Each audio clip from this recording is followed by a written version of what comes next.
அப்போஸ்தலர் நடபடிகள் 1 அதிகாரம் 8வது வசனம். அப்போஸ்தலர் நடபடிகள் 1 அதிகாரம் 8வது வசனம். நான் வாசிக்கிறேன், கவனிங்க. புதிய ஏற்பாட்டில் 161வது பக்கம். பரிசுத்த ஆவி உங்களிடத்தில் வரும்போது நீங்கள் பலன் அடைந்து எருசலேமிலும் யூதேயா முழுவதிலும் சமாரியாவிலும் பூமியின் கடைசி பரியந்தமும் எனக்கு சாட்சிகளாயிருப்பீர்கள் என்று இயேசு சொன்னார். பரிசுத்த ஆவி உங்களிடத்தில் வரும்போது நீங்கள் பலன் அடைந்து எனக்கு சாட்சிகளாயிருப்பீர்கள். உங்கள் வீட்டில், படிக்கிற இடத்துல, வேலை செய்கிற இடத்துல, பிஸ்னஸ் பண்ணுற இடத்துல, போகிற எல்லா இடத்திலும் எனக்கு சாட்சிகளாக இருப்பீங்க அப்படின்னு ஆண்டவர் சொல்றார். இந்த பரிசுத்த ஆவியானவருடைய அபிஷேகம், அந்த வல்லமை என்கிற காரியம் ஏன் நம்ம பெற்றுக்கொள்ளணும்? இயேசுவை நம்முடைய உள்ளத்தில் ஏற்றுக்கொண்டிருக்கிறோம், அவர் இரட்சகராய் நமக்குள் வாசம் பண்ணுகிறார், இது போதாதா என்பதாக நினைப்போம். நம்முடைய பாவத்தை விட்டு மனம் திரும்பி, இயேசுவே என் பாவத்தை மன்னிச்சிருங்க, நீங்க வந்து எனக்குள் வாசம் பண்ணுங்கன்னு அழைக்கும் போது இயேசு கிறிஸ்துவின் ரத்தத்தின் வல்லமை நம் இருதயத்தை கழுவி சுத்திகரித்து அவர் வந்து நமக்குள்ளே வாசம் பண்ணுகிறார். இயேசு நமக்குள் இருக்கிறார். அதான் ரட்சிப்பின் அனுபவம். இது போதாதா என்பதாக நாம் நினைப்போம். அது போதாது என்பதனால தான் இயேசுவே சொல்லுகிறார், நீங்க இந்த பரிசுத்தாவின் வல்லமை பெற்றுக்கொள்ள வேண்டும் என்று இயேசு சொல்லுகிறார். அவர் காரணம் இல்லாமல் சொல்லுவாரா? நீங்க பாருங்களேன், அப்போஸ்தலர் நடபடிகள் 1 அதிகாரம் 4 வசனத்துல தன் சீஷர்களை பார்த்து இயேசு சொல்லுகிறார், நீங்கள் சில நாட்களுக்குள்ளே பரிசுத்த ஆவியினாலே ஞான ஸ்நானம் பெறுவீர்கள் என்று ஆண்டவர் சொல்லுகிறார்.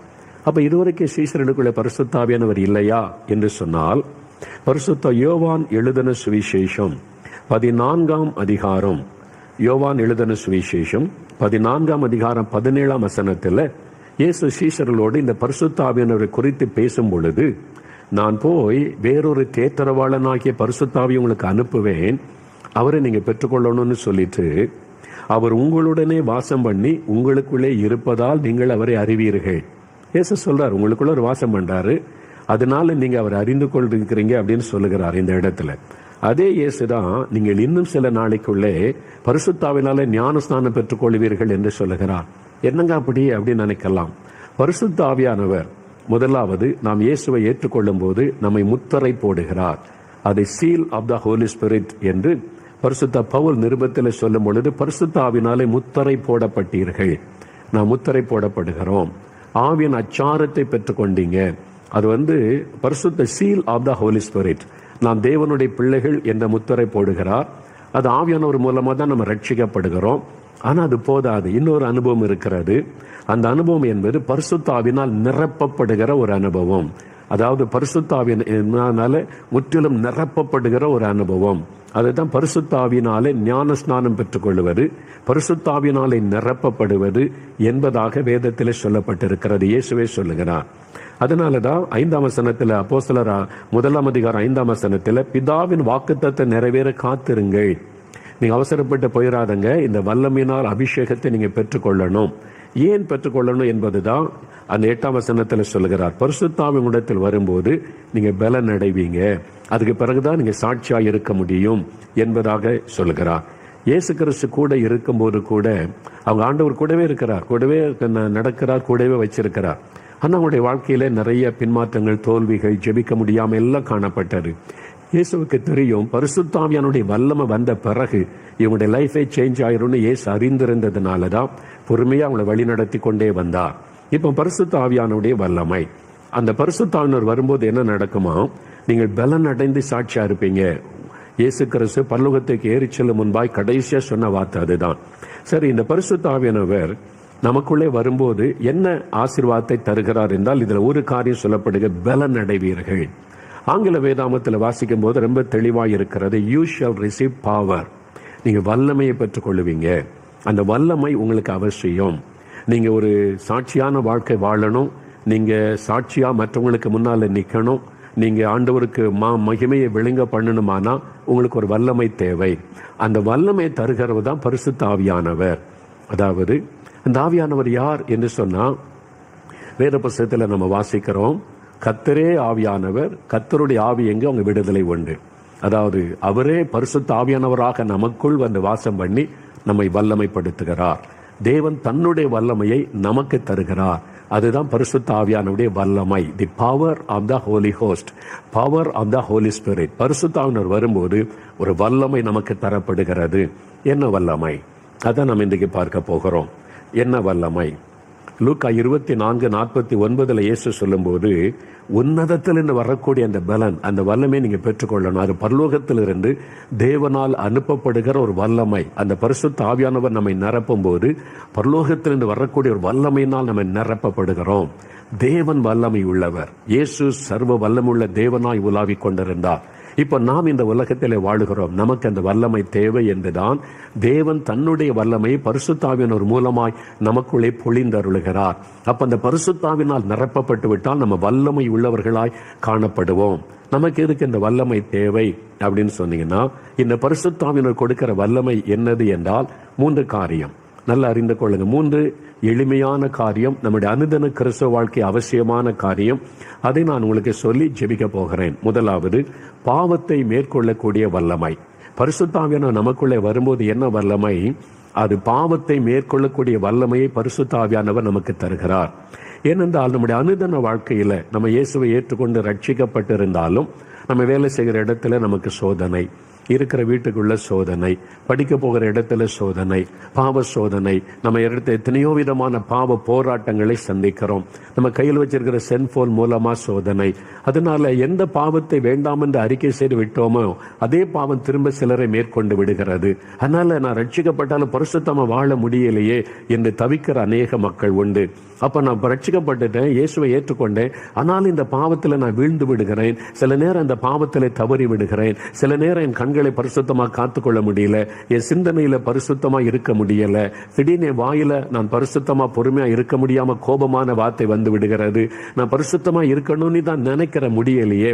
அந்த மாதிரி அநேகர் சோர்ந்து போகிறது உண்டு.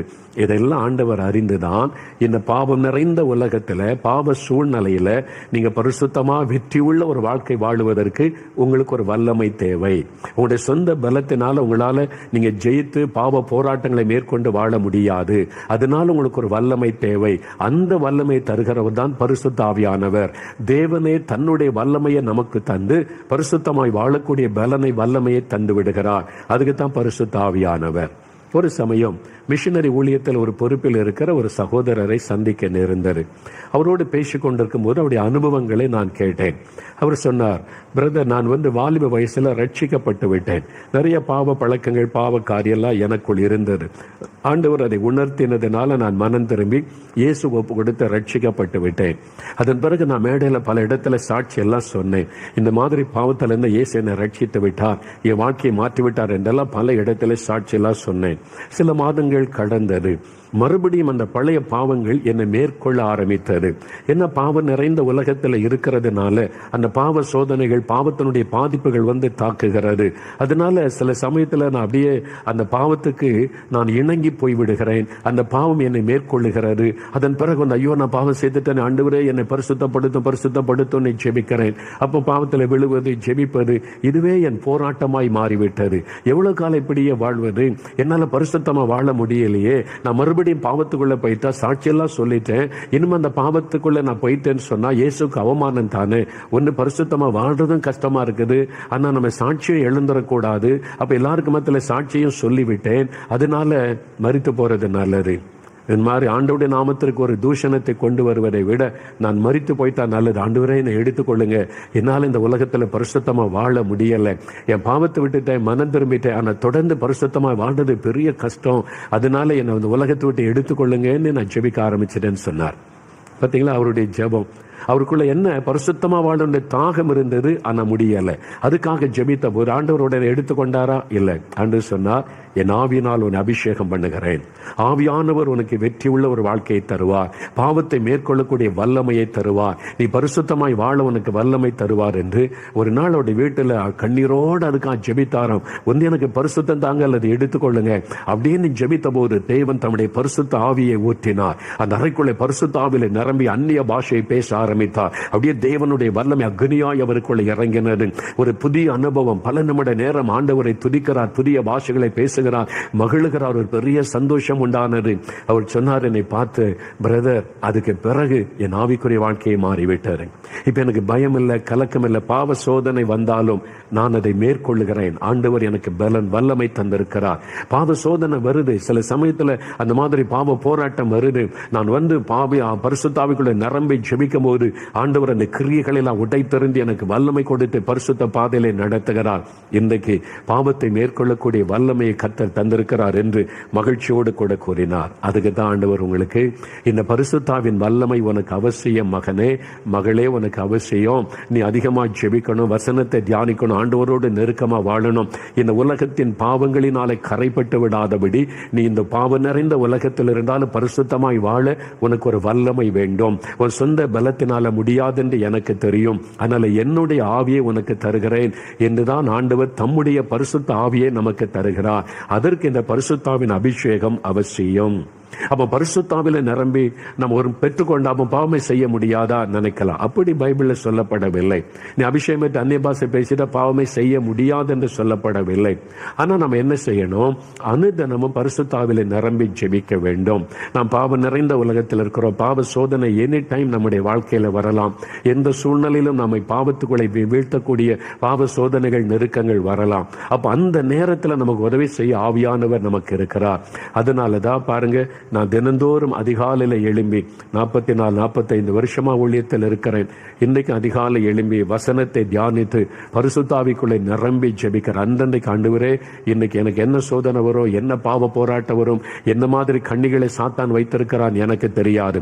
ஆனா நீங்க என்னை பலப்படுத்துங்க, வல்லமைப்படுத்துங்க, என்னை பரிசுத்தப்படுத்துங்க. என் கண்களில் பரிசுத்தம், என் சிந்தனையில பரிசுத்தம், என்னுடைய பேச்சில செய்கள் எல்லாம் பரிசுத்த வேணும். உங்க ஆண்டவரே உம்முடைய வல்லமையினால் என்னை நிரப்புங்கன்னு சொல்லி வசனத்தை தியானித்து தினந்தோறும் அந்த பரிசுத்தாவில நிரம்பி ஆவியில நிரம்பி அந்நிய பாஷையில துதித்து ஜெபிக்க ஜெபிக்க ஜெபிக்க ஜெபிக்க அந்த வல்லமை நமக்குள் இறங்கும் பொழுது அந்த பாவ ஆசைகள், பாவ கிரியைகள் எல்லாம் விலகி ஒரு பரிசுத்தத்தின் பாதையிலே நடக்க முடியும். அதனால்தான் வேதம் சொல்லுகிறது, பரிசுத்தமாகிறவன் இன்னும் பரிசுத்தமாகட்டும். நான் முற்றிலும் பரிசுத்தமாகிவிட்டேன் என்று யாருமே சொல்ல முடியாது. ஒவ்வொரு நாளும் பரிசுத்தத்திலே முன்னேறி போகிறோம். அதற்கு இந்த பரிசுத்தாவின் அபிஷேகம் நமக்கு தேவை. நாம் ஆண்டவருக்குள்ளே நிலை நிற்பதற்கும் ஆண்டவருக்கு அர்ப்பணிப்பிலே நமக்கு முன்னேறி போவதற்கும் தினந்தோறும் இந்த அபிஷேகம் அவசியம். ஞாயிற்றுக்கிழமை சர்ச்சில் ஆவில நிரம்பி அந்நிய பாஷை பேசிவிட்டு வந்தால் மாத்திரம் போதாது, அது அவசியம். எல்லாரோடு சேர்ந்து ஆவில நிரம்பி ஜெபிக்கும் போது அந்த ஒரு புது பலனை பெற்றுக் கொள்ளுகிறோம். அதே சமயத்தில் தினந்தோறும் அதிகாலை எழும்பி வசனத்தை தியானித்து நல்ல பரிசுத்தாவில நிரம்பி அந்நிய பாஷையில நம்ம ஜெபிக்க வேண்டும், துதிக்க வேண்டும். அந்த அந்நிய பாஷையில பிரயோஜனம் கிடையாதுங்க அப்படின்னு சொல்லுகிற சிலர், அவங்க வசனத்தை விளங்கி கொள்ளாத அந்த அறிவு இல்லாத சிலர் அப்படி பேசுவாங்க.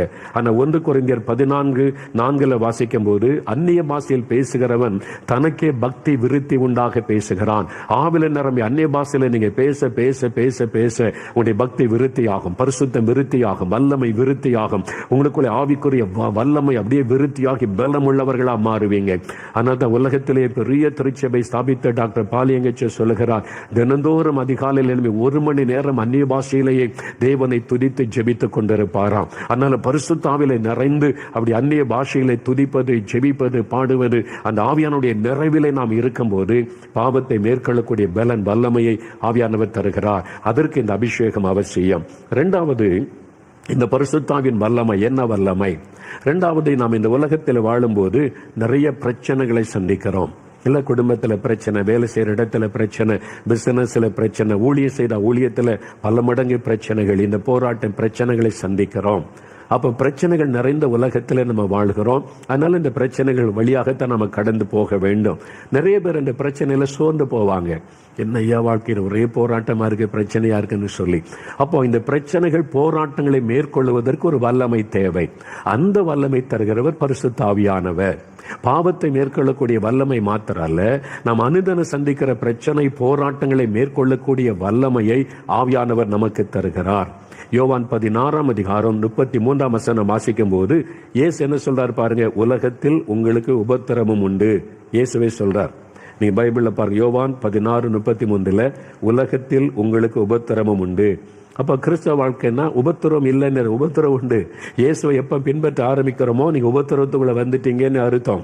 அதே மாதிரி 1 பேதுரு 1:6 நீங்கள் வாசிக்கும் போது, நீங்கள் துன்பப்பட வேண்டியது அவசியம். வசனம் சொல்ல, துன்பப்பட வேண்டியது அவசியம் ஆனதால். அப்போ ஆண்டவர் ரட்சித்துட்டார், இயேசு கூட இருக்கிறான்னு சந்தோஷப்படுறீங்க, நல்லது. அதே சமயம் நீங்க துன்பப்பட வேண்டியது அவசியம். துன்பத்தின் பாதையிலே தேவன் நம்மை நடத்துவார் என்று வேதம் சொல்லுகிறது. அப்போஸ்தலர் 14:22 பவுல் விசுவாசிகளுக்கு ஒரு அற்புதமான ஆலோசனை கொடுக்கிறார். அவர் சொல்லும்போது என்ன சொல்றார்? நாம் அநேக உபத்திரவங்களின் வழியாய், அப்போஸ்தலர் நடபடிகள் 14:22 பாருங்க, நாம் அநேக உபத்திரவங்களின் வழியாய் தேவனுடைய ராஜ்யத்தில் பிரவேசிக்க வேண்டும். அதான் அநேக உபத்திரம் வரும் தேவனுடைய பிள்ளைகளுக்கு. வீட்டுக்குள்ள உபத்திரம் வரும், வேலை செய்யற இடத்துல உபத்திரம் வரும், பிசினஸ்ல உபத்திரம், ஊழியம் செய்துட்டா தினந்தோறும் உபத்திரம் வந்தா பாடுகள் தான். அதுக்கு மத்தியில தான் நம்ம வாழ்ந்து ஆகணும். அப்போ பாருங்க, அதான் வாசிக்கிறோம். சங்கீதம் 34:19 அப்பவே ஆண்டவர் எழுதி வச்சிருக்கிறார் பாருங்க, நீதிமான்களுக்கு ஒரு துன்பங்கள் அநேகமாயிருக்கும்.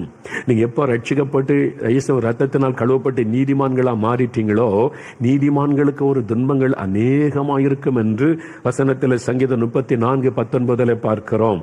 ஆனாலும் கர்த்தர் எல்லாவற்றிலிருந்து நம்மை விடுவிப்பார். அதான் வாக்கு தத்துவம். அப்போ பாடு வரும், உபத்திரம் வரும். வீட்டுக்குள்ள, நம்ம வேலை செய்யற இடத்துல, நம்ம வசிக்கிற இடத்துல, ஊழியம் செய்யற இடத்துல பாடு, உபத்திரவம், நிந்தை, நெருக்கம் இதெல்லாம் வரும்.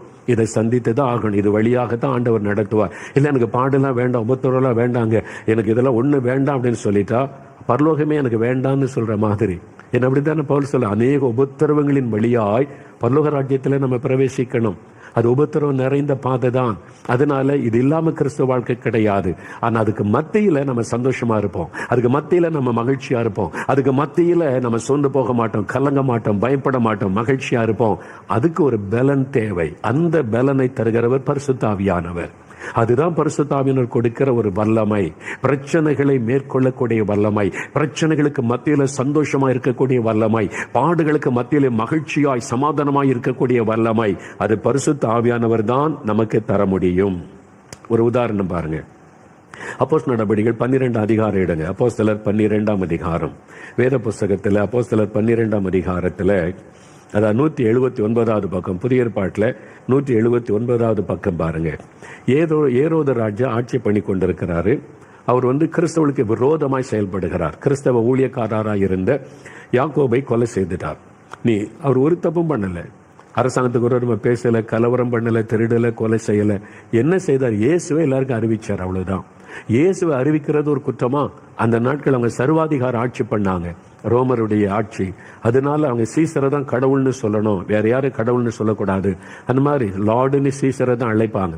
அதனால இயேசுவை கடவுள்னு அறிவிச்சதுனால கோபத்தோடு கொலை செய்துட்டா யாக்கோபை. இப்போ சிலருக்கு அது பெரிய சந்தோஷம். அப்படி ஒரு கூட்டம் இருக்காங்கல்ல, கிறிஸ்தவங்களுக்கு ஒரு இதாக பண்ணிட்டா சந்தோஷப்படுறதுக்கு. அது மாதிரி அந்த காலத்தில் கொஞ்சம் பேர் சந்தோஷப்பட்டாங்க, இயேசுக்கு விரோதமாக இருந்தவங்க.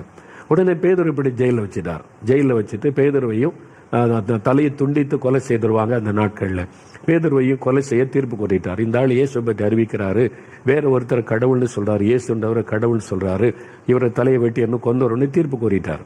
யாரும் பேச முடியாது, வக்கீல் வச்சு வாதாட முடியாது. அந்த காலம் அது சர்வாதிகாரம். அப்போ அவங்க ஆட்சி பண்றாங்க சர்வாதிகாரமாக. அந்த சமயத்துல பாருங்க 5வது வசனம், அப்போஸ்தலர் 12:5. அப்படியே பேதுரு சிறைச்சாலையிலே காக்கப்பட்டிருக்கையில் சபையார் ஊக்கத்தோட ஜெபித்தாங்க. சபையாரு ஜெபம் பண்றாங்களாம். அப்ப என்ன நடக்குது? 6வது வசனம் பாருங்க. ஏரோது ராஜா பேதுருவை வெளியே கொண்டு வரும்படி, அதாவது ஜெயில இருந்து வெளியே கொண்டு வந்து அவருக்கு சிறைச்சேரம் பண்ணுவதற்கு முந்தின நாள் ராத்திரியிலே பேதுரு 2 சங்கிலிகளாலே கட்டப்பட்டு 2 சேவகர் நடுவே நித்திரை பண்ணி கொண்டிருந்தான். காவற்காரரும் கதவுக்கு முன்னிருந்து சிறைச்சாலையை காத்து கொண்டிருந்தார்கள். கையில சங்கிலி, கால்கள்ல சங்கிலி. அப்போ வெளியில போர்ச்சேவகர்கள் வெளிப்பா காத்திருக்கிறாங்க. அந்த சங்கிலி மாத்திரம் இல்ல, அந்த ஜெயிலுக்குள்ள அந்த ரூமுக்குள்ளேயே அந்த ஆள் தப்பிடக்கூடாது. அவரு பாவம் ரவுடியும் கிடையாது, அந்த மாதிரி கொலைகாரனும் கிடையாது. சிறைச்சாலைக்குள்ள சங்கிலிகளால கட்டிட்டு 2 பக்கமும் 2 போர் வீரர்கள் படுத்திருக்கிறாங்க. வெளியில காவலுக்கு ஆள் இருக்கிறாங்க. கதவுகள் எல்லாம் வரிசையா மூடப்பட்டிருக்கிறது. இப்ப சிறைச்சாலையில் இருக்கிற நாள் நாளைக்கு உனக்கு மரண தண்டனை பேதுருக்கு சொல்லிட்டாங்க. சபையார் தான் ராத்திரிலாம் தூங்காம ஜெபித்து கொண்டு இருக்கிறாங்க. பேதுரு என்ன பண்ணாரா, முந்தின நாள் ராத்திரியிலே பேதுரு நித்திரை பண்ணி கொண்டிருந்தார், நல்லா தூங்குறார். சிலர் சொல்லுவாங்க இந்த பேதுரு எங்க போனாலும் தூங்கிடுறாரு, மறுமலையில தூக்க மயக்கத்தில் இருந்தார், கெத்செமனே தோட்டத்தில் தூங்கிட்டாரு, இங்கேயும் தூங்கிட்டான்னு சொல்லுவாங்க. அங்க தூங்குனது வேற, இங்க அவர் தூங்குவது வேற. இப்போ இவர் பரிசுத்தாவினால் நிரப்பப்பட்டு விட்டார். இப்போ நாளைக்கு காலையில உங்களுக்கு தூக்கம் தண்டனை, மரண தண்டனை, நாளைக்கு உங்களுக்கு கொன்னுருவாங்கன்னா ராத்திரி தூங்குவீங்களா? யோசித்து பாருங்க. தூக்கம் வரும்னு நினைக்கிறீங்களா? தூங்க முடியும். அன்னைக்கு சின்ன பிரச்சனையே நிறைய பேருடைய தூக்கத்தை கெடுத்து விடுகிறது. தூக்கமே முடியலங்க. என் பிள்ளைய நினைச்சா துக்கமா இருக்கு, கணவரை நினைச்சா துக்கம், என் மனைவியை நினைச்சா துக்கம், இவங்க நினைச்சா தூக்கமே வர மாட்டேங்குது. இந்த மாதிரி இந்த கடன், இந்த பிரச்சனை, அந்த பிரச்சனை, தூங்கவே முடியலன்னு வாங்க. நாளைக்கு உங்களுடைய தலை துண்டிக்கப்பட போகிறது. ராத்திரி எப்படி தூங்க முடியும்? அதுக்கு ஒரு பலன் வேண்டும். பேதுருவை எழுப்பி, பேதுருவே நாளைக்கு உங்களுக்கு மரண தண்டனை, தலையை துண்டிக்க போறேன்னு ராஜா சொல்லிட்டார், எப்படி ராத்திரி தூங்க முடிந்தது அப்படின்னு கேட்டேன்னு சொல்லியிருப்பாரு சிரிச்சுக்கிட்டு. அது பரிசுத்த ஆவியானவர் கொடுத்த பலன். பேதுருவே நீ பயப்படாத, என் சித்த இல்லாமல் ஒருத்தர் உன்னை தொட முடியாது, உங்கள நிம்மதியா தூங்கு, எந்த டிஸ்டர்பன்ஸ் இல்லை, என் தூக்கம் பாதிக்கப்படல, நிம்மதியா தூங்குனேன், தேவதூதன் தான் வந்து தட்டி எழுப்பினான்னு சொல்லியிருப்பார். அதற்கு ஒரு பலன் வேண்டும். அந்த வல்லமையை தருகிறவர் தான் பரிசுத்த ஆவியானவர். அதுக்கு ஒரு வல்லமை வேணும். இன்னைக்கு நிறைய பேர் ராத்திரில தூங்க முடியல, நிம்மதியா இருக்க முடியல, தூக்கம் வர மாட்டேங்குதுன்றாங்க. இந்த பிரச்சனை, அந்த பிரச்சனை மைண்ட்ல ஓடிக்கிட்டே இருக்குது, என்ன பண்ணுன்னு தெரியலன்றாங்க. அப்போ நம்ம அந்த பிரச்சனை, போராட்ட, நெருக்கத்துக்கு நடுவிலையும் நம்ம நிம்மதியா தூங்கணுமான அதற்கு ஒரு வல்லமை தேவை. அந்த வல்லமையை தருகிறவர் பரிசுத்த ஆவியானவர். அந்த பரிசுத்த ஆவியுடைய வல்லமை பெற்றுக்கொண்டீங்கன்னா உங்களை சுற்றில என்ன நடந்தாலும் உங்களுக்கு எந்த டிஸ்டர்பன்ஸும் வராது, பயம் இருக்காது, சோர்வு இருக்காது, கலக்கம் இருக்காது, நல்ல நிம்மதியா தூங்குவீங்க, நிம்மதியா இருப்பீங்க, கலக்கம் இல்லாம இருப்பீங்க. அதுதான் பரிசுத்த ஆவியானவர் கொடுக்கிற ஒரு வல்லமை. என் மேல ஒரு பொய்யான குற்றச்சாட்டை சொல்லி நான் பேசினது கிறிஸ்தவ ஊழியக்காரங்களுக்கு. ஆனால் நாங்கள் இன்னும் இந்துக்களையே குறை சொல்லி பேசின மாதிரி அவங்க வந்து கட் பண்ணி இதை போட்டு அதை போட்டு எத்தனையோ வருஷத்துக்கு முன்னால் பேசினரை வச்சு நூற்றுக்கணக்கான வழக்குகள் தொடுக்கப்பட்டு இப்போ மோகன்லாஸை கைது பண்ணிடுவாங்க, ஜெயிலில் போட்டுருவாங்கன்னு அங்கங்கே இந்த நியூஸ் எல்லாம் வருது. ஆனால் அப்போ வந்து என்னை தேடிலாம் சில ஊழியர்கள் வந்துட்டாங்க, பிரதர் நீங்கள் ஆன்டிசிபேஷன் பெயில் எடுத்துருங்க, 100க்கு மேற்பட்ட இடத்துல உங்களுக்கு வந்து அது மாதிரி வழக்கெல்லாம் போட்டிருக்கு, ஏதாவது நடந்துரும் அப்படின்னு சொல்லி. நான் சொன்னேன், நான் ஏன் எடுக்கணும் அப்படின்னு கேட்டேன். என்ன பிரதர் இந்த மாதிரி சூழ்நிலை வெளியில் இவ்வளோ ஓடிக்கொண்டு இருக்கிறது, உங்களை பற்றி இப்படி வாட்ஸ்அப்பில் அதெல்லாம் போய் கொண்டு இருக்கிறதுன்னு சொல்லி, நான் இந்துக்களை அவங்கள நேரடியாக அவங்கள பார்த்து எதுவும் பேசலை. நான் கிறிஸ்தவ ஊழியர்களுக்கு சில காரியத்தை விலைக்கு சொல்லி கொண்டிருந்தேன், அவ்வளவுதான். அவங்க தப்பா என்னை குறித்து பிரபலப்படுத்தி அந்த செய்தியை தப்பா திரிச்சு சொல்லி அதை வச்சு பெரிய வழக்கு போட்டு இருக்கிறாங்க. அதை பற்றி எனக்கு கவலை இல்லை. அப்படியே ஆனாலும் கைது செய்யட்டும், ஜெயிலில் வைக்கட்டும். ஜெயிலுக்கு நான் போனா ஏசு என்ன நீ இப்போ ஜெயிலுக்கு போயிட்டு பான்னு விட்டுருவாரு? அவர் என் கூட தானே வருவார் ஜெயிலுக்கு. அங்கே போனாலும் ஆத்மா இருக்குதுல, அங்கே போய் ஊழியம் செய்யலாம், ஜெபிக்கலாம். அதனால அதை பற்றி எனக்கு கலக்கமே இல்லை. எனக்கு வந்து தூக்கம் கூட பாதிக்கப்பட்டதில்லை. நிம்மதியை தூங்கி எழும்புறேன், என் ஊழியத்தை செய்து கொண்டே இருக்கிறேன். நம்ம தப்பு பண்ணாதான் கலக்கம் வரும், பயம் வரும், தூக்கம் வராது. நீங்க ஆண்டவருக்கு உங்களுக்குள்ள ஐக்கியம் நல்லா இருந்ததுன்னா பரிசுத்த ஆவியானவர் உங்களுக்கு பலன் கொடுத்து கொண்டே இருப்பார். எதுவும் உங்களை பாதிக்காது. நிம்மதியா தூங்குவீங்க, சந்தோஷமா இருப்பீங்க. உங்களை சுத்தில என்ன நடந்தாலும், உங்களை பற்றி எத்தனை பேர் என்ன பேசினாலும், என்ன எழுதினாலும் சொன்னாலும் நீங்க நிம்மதியா சந்தோஷமா இருப்பீங்க. என் வாழ்க்கையில நான் அதை அனுபவிக்கிறேன். அதனாலதான் இந்த ஊழியத்தை செய்ய முடிகிறது. இந்த வல்லமை எப்படிங்க? பரிசுத்த ஆவியானவர் கொடுக்கிற வல்லமை. இந்த வல்லமை உங்களுக்கு அவசியம். இந்த பரிசுத்த ஆவியானுடைய வல்லமை உங்களுக்கு அவசியம். ஒரு சமயம் ஒரு வாலிப மகள் வேலைக்காக ரொம்ப ஜெபம் பண்ணோம். அந்த மகளின் ஜெபித்த கர்த்தர் வேலை கொடுத்தார். ஒரு நாள் வந்து சொன்னாங்க, எனக்கு இந்த வேலை வேண்டாம் அங்கிள், ஜெபம் பண்ணுங்க, நான் இந்த வேலை விட்டுற போறேன் அப்படின்னு. எதுக்குமா அப்படி சொல்ற? வேலைக்காக ஜெபிச்சோம், அந்த வேலை கொடுத்துட்டார். இல்ல எனக்கு மேல ஒரு அதிகாரி இருக்கிறாங்க, சூப்பர்வைசரா, என்னை கண்டாலே அவங்களுக்கு பிடிக்கல. நான் வந்து இயேசு வைத்துக்கொண்டு சாட்சியா இருக்கிறேன்னா என்னை பற்றி கேவலமா பேசுறாங்க, எல்லாருக்கும் மத்தியில் திட்டி அவமானப்படுத்துறாங்க, என்னை இந்த வேலை விட்டு விரட்டிறதுலே கவனமா இருக்கிறாங்க. ஒவ்வொரு நாள் வேலைக்கு போனா எனக்கு அப்படியே இருதயம் படப்படக்குது, பயமா இருக்குது, இவங்க என்ன சொல்லுவாங்களோ என்ன பேசுவாங்களோன்னு அவமானப்படுத்துறாங்க, என்னால் இந்த இடத்துல வேலை செய்ய முடியாது அப்படின்னு சொல்லி நான் சொன்னேன், இந்த வேலையை விட்டுட்டு இன்னொரு வேலைக்கு போனால் அங்கேயும் ஒரு பிரச்சனை வரும். பிரச்சனை இல்லாத இடம் எது? போராட்டம் இல்லாத இடம் எது? எல்லா இடத்துலையுமே நம்ம பிரச்சனை சந்தித்து தான் ஆகணும், போராட்டங்களை சந்தித்து தான் ஆகணும். அதனால நான் சொல்றபடி செய் என்று ஆலோசனை கொடுத்த. காலையில எழும்பி நல்ல பரிசுத்தாவில நிரம்பி ஆவில நிரம்பி அந்நிய பாஷையில ஜெபம் பண்ணு. ஆண்டவரே, இந்த நாள் முழுவதும் எனக்கு வரக்கூடிய சோதனைகள் போராட்டங்களை மேற்கொள்ள வல்லமை தாரும். என்னை நிந்திக்கிறவங்க, பரிகாசம் பண்றவங்க, அவங்களெல்லாம் மன்னித்து அவங்களை நேசித்து நான் சந்தோஷமா என் பணியை செய்ய எனக்கு பலன் தாரு, கிருபை தாருன்னு ஜெபம் பண்ணு. ஆண்டவர் பலன் தருவார். ஆவியானவர் உனக்கு வல்லமை தருவார். சரின்னு சொல்லி அவள் போய் ஜெபம் பண்ண. காலையில் எழுப்பி வசனத்தை வாசித்து ஜெபம். இந்த நாளில் நான் இந்த போராட்டத்தில் சந்திக்க மேற்கொள்ள எனக்கு வல்லமை வேணும். என்னை நிந்திக்கிறவங்க, பரிகாசம் பண்ணவங்களை நான் மன்னிக்கணும், நேசிக்கணும். அதெல்லாம் நான் தாங்கி கொண்டு முன்னேறி போக பலன் தாரும், வல்லமை தாரும். ஆண்டவர் வல்லமையினால் நிரப்பினார். ஒவ்வொரு நாளும் சந்தோஷமா வேலை அதே பாண்டு உபத்திரவம் நெருக்க இருந்தாலும் ஒன்று உள்ளத்தை பாதிக்கவே இல்லை. சில வாரங்கள் கழிந்தது. இந்த மகள் திரும்ப வந்தபோது, அங்கே நீங்கள் சொன்ன மாதிரி நான் ஜெபம் பண்ணிட்டு வேலைக்கு போனேன். இப்போ எனக்கு பயம் இல்லை, கலக்கம் இல்லை, எனக்கு நல்ல தைரியத்தை பரிசுத்த ஆவியானவர் தந்தார். இப்போ என்ன நடந்ததுன்னா, நான் உங்களை மன்னித்து ஆசீர்வதித்து ஜெபம் பண்ணினேன்னா அவங்கள டிரான்ஸ்ஃபர் பண்ணிட்டாங்க. அவங்கள அங்கேருந்து டிரான்ஸ்ஃபர் பண்ணிட்டு எனக்கு ப்ரொமோஷன் கொடுத்து அந்த பதவியை கொடுத்துட்டாங்க. பார்த்தீங்களா ஆண்டவர் எப்படி கிரியை செய்கிறார்? பரிசுத்த ஆவியானவர் கொடுக்கிற வல்லமை. பிரச்சனை கண்டு பின்வாங்குவதில்லை, பிரச்சனை கண்டு சோர்ந்து போவதில்லை, பிரச்சனை தாண்டி செல்லக்கூடிய வல்லமை தருவார். உங்க குடும்பத்தில் பிரச்சனைகளை கணவரால, பிள்ளைகளால, மனைவியால அல்லது பக்கத்து வீட்டுக்காரரால, போராட்டங்களை ஊழியத்தில் உங்க சத்துருக்களால, மதவாதிகளால, அங்க இருக்கிற சிலரால பயமுறுத்தல்கள் எல்லாம் வரும். அப்படிப்பட்ட உலகத்தில் வாழ்றோம். அதுக்கு மத்தியில் எப்படி நீங்க சந்தோஷமா மகிழ்ச்சியா வாழ முடியும்? அந்த வல்லமை உங்களுக்கு வேணும்னா பரிசுத்தாவின் அபிஷேகத்தை நீங்க பெறணும். பரிசுத்தாவில நிரம்பி அந்நிய பாஷையில ஜெபிக்கிற அனுபவத்துக்குள்ள வந்துட்டாதான் நீங்க வல்லமை உள்ளவர்கள் ஆகிய இந்த பிரச்சனைகளை ஈஸியா தாண்டி செல்ல முடியும். அந்த பலனை ஆண்டவர் நமக்கு தருவார். பாருங்க, ஒரு வீட்டுக்கு ஜெபம் பண்ண கூட்டிட்டு போயிருக்கிறாங்க. அந்த ஒரு வாலிப மகன், அந்த மகனுக்கு ஒரு வியாதி டாக்டர்ஸ் கைவிட்டுட்டாங்க. இந்த வியாதிக்கு நீ எல்லா மருத்துவம் செய்து பார்த்துட்டோம், இன்னைக்கு பிழைக்கிறது கஷ்டம், வீட்டில் கொண்டு போய் வச்சு நீங்கள் கவனித்துக் கொள்ளுங்கன்னு அனுப்பிட்டான். கைவிடப்பட்ட நிலைமை. அந்த வீட்டுக்கு ஜெபம் பண்ண ஒரு ஊழியக்காரர் என்னை அழைத்து கொண்டு போகிறார். நான் நினைச்சேன், அங்கே போனால் அந்த தாயார் கண்ணீரோடு இந்த பையன், வாலிப பையன் சாக கிடக்கிற, ஐயா ஜெபம் பண்ணுங்க, என்னை அழுவாங்க, கண்ணீர் வடிப்பாங்க, அந்த மாதிரி எதிர்பார்ப்போடு தான் நான் போகிறேன். அங்கே போனால் அந்த தாயார் ரொம்ப சந்தோஷம், ஐயா வாங்க, ஊழியக்காரங்க எங்கள் வீட்டுக்கு வந்துட்டீங்கன்னு உட்கார வச்சு எங்களுக்கு ஸ்வீட் கொண்டு வர்றாங்க, காரம் கொண்டு வர்றாங்க, காஃபி குடிப்பீங்களா, டீ குடிப்பீங்களா கேட்டு ஓடி வர்றாங்க. 5 நிமிஷம், 10 நிமிஷம், 15 நிமிஷம், 20 நிமிஷம் ஆயிட்டு. என்னடா இதே வீட்டுக்குள்ளே வந்தால் கண்ணீரோடு அழுதுகிட்டு ஒருத்தர் வரவேற்று, என் பையன் சாக கிடைக்கிறாயா, நீ ஜெபிங்கன்னு அழுவாங்கன்னு பார்த்தா இங்கே அழுகையும் காணும், கண்ணீரையும் காணும், இவங்க சந்தோஷமா இருக்கிறாங்க. உண்மையில இந்த வீட்டில் வியாதிப்பட்ட மரணப்படுக்கையில் யாராவது இருக்காங்களா, வீடு மாறி வந்துட்டோமான்னு யோசனை. அவங்க அவ்வளோ எங்களை உபசரிக்கிறாங்க. அப்புறம் நான் எனக்கு அடைக்கொள்ள முடியல, கேட்டேன் தயாரை பார்த்தாமா, உங்க மகன் தானே வியாதிப்பட்டு மரணப்படுக்கையில் இருக்கான்னு சொன்ன. ஆமையா, டாக்டர்ஸ் கைவிட்டுட்டாங்க, பக்கத்து ரூம்ல இருக்கிறான், நீங்க இதெல்லாம் குடிங்க, அப்புறமே ஜெபம் பண்ணலான்றாங்க. நான் கேட்டேன், நீங்க இவ்வளவு சந்தோஷமா இருக்கிறீங்க, உங்க மகன் சாக கிடைக்கிறான், பயம் இல்லையா, உங்களுக்கு கலக்கம் இல்லையா அப்படின்னு நான் வாய் திறந்து கேட்டுட்டேன். நான் வேற மாதிரி எதிர்பார்த்து வந்தேன், நீங்க இவ்வளவு சந்தோஷமா மகிழ்ச்சியா இருக்கீங்களே. அவங்க சொன்னாங்க, டாக்டர்ஸ் தானே முடியாதுன்னாங்க.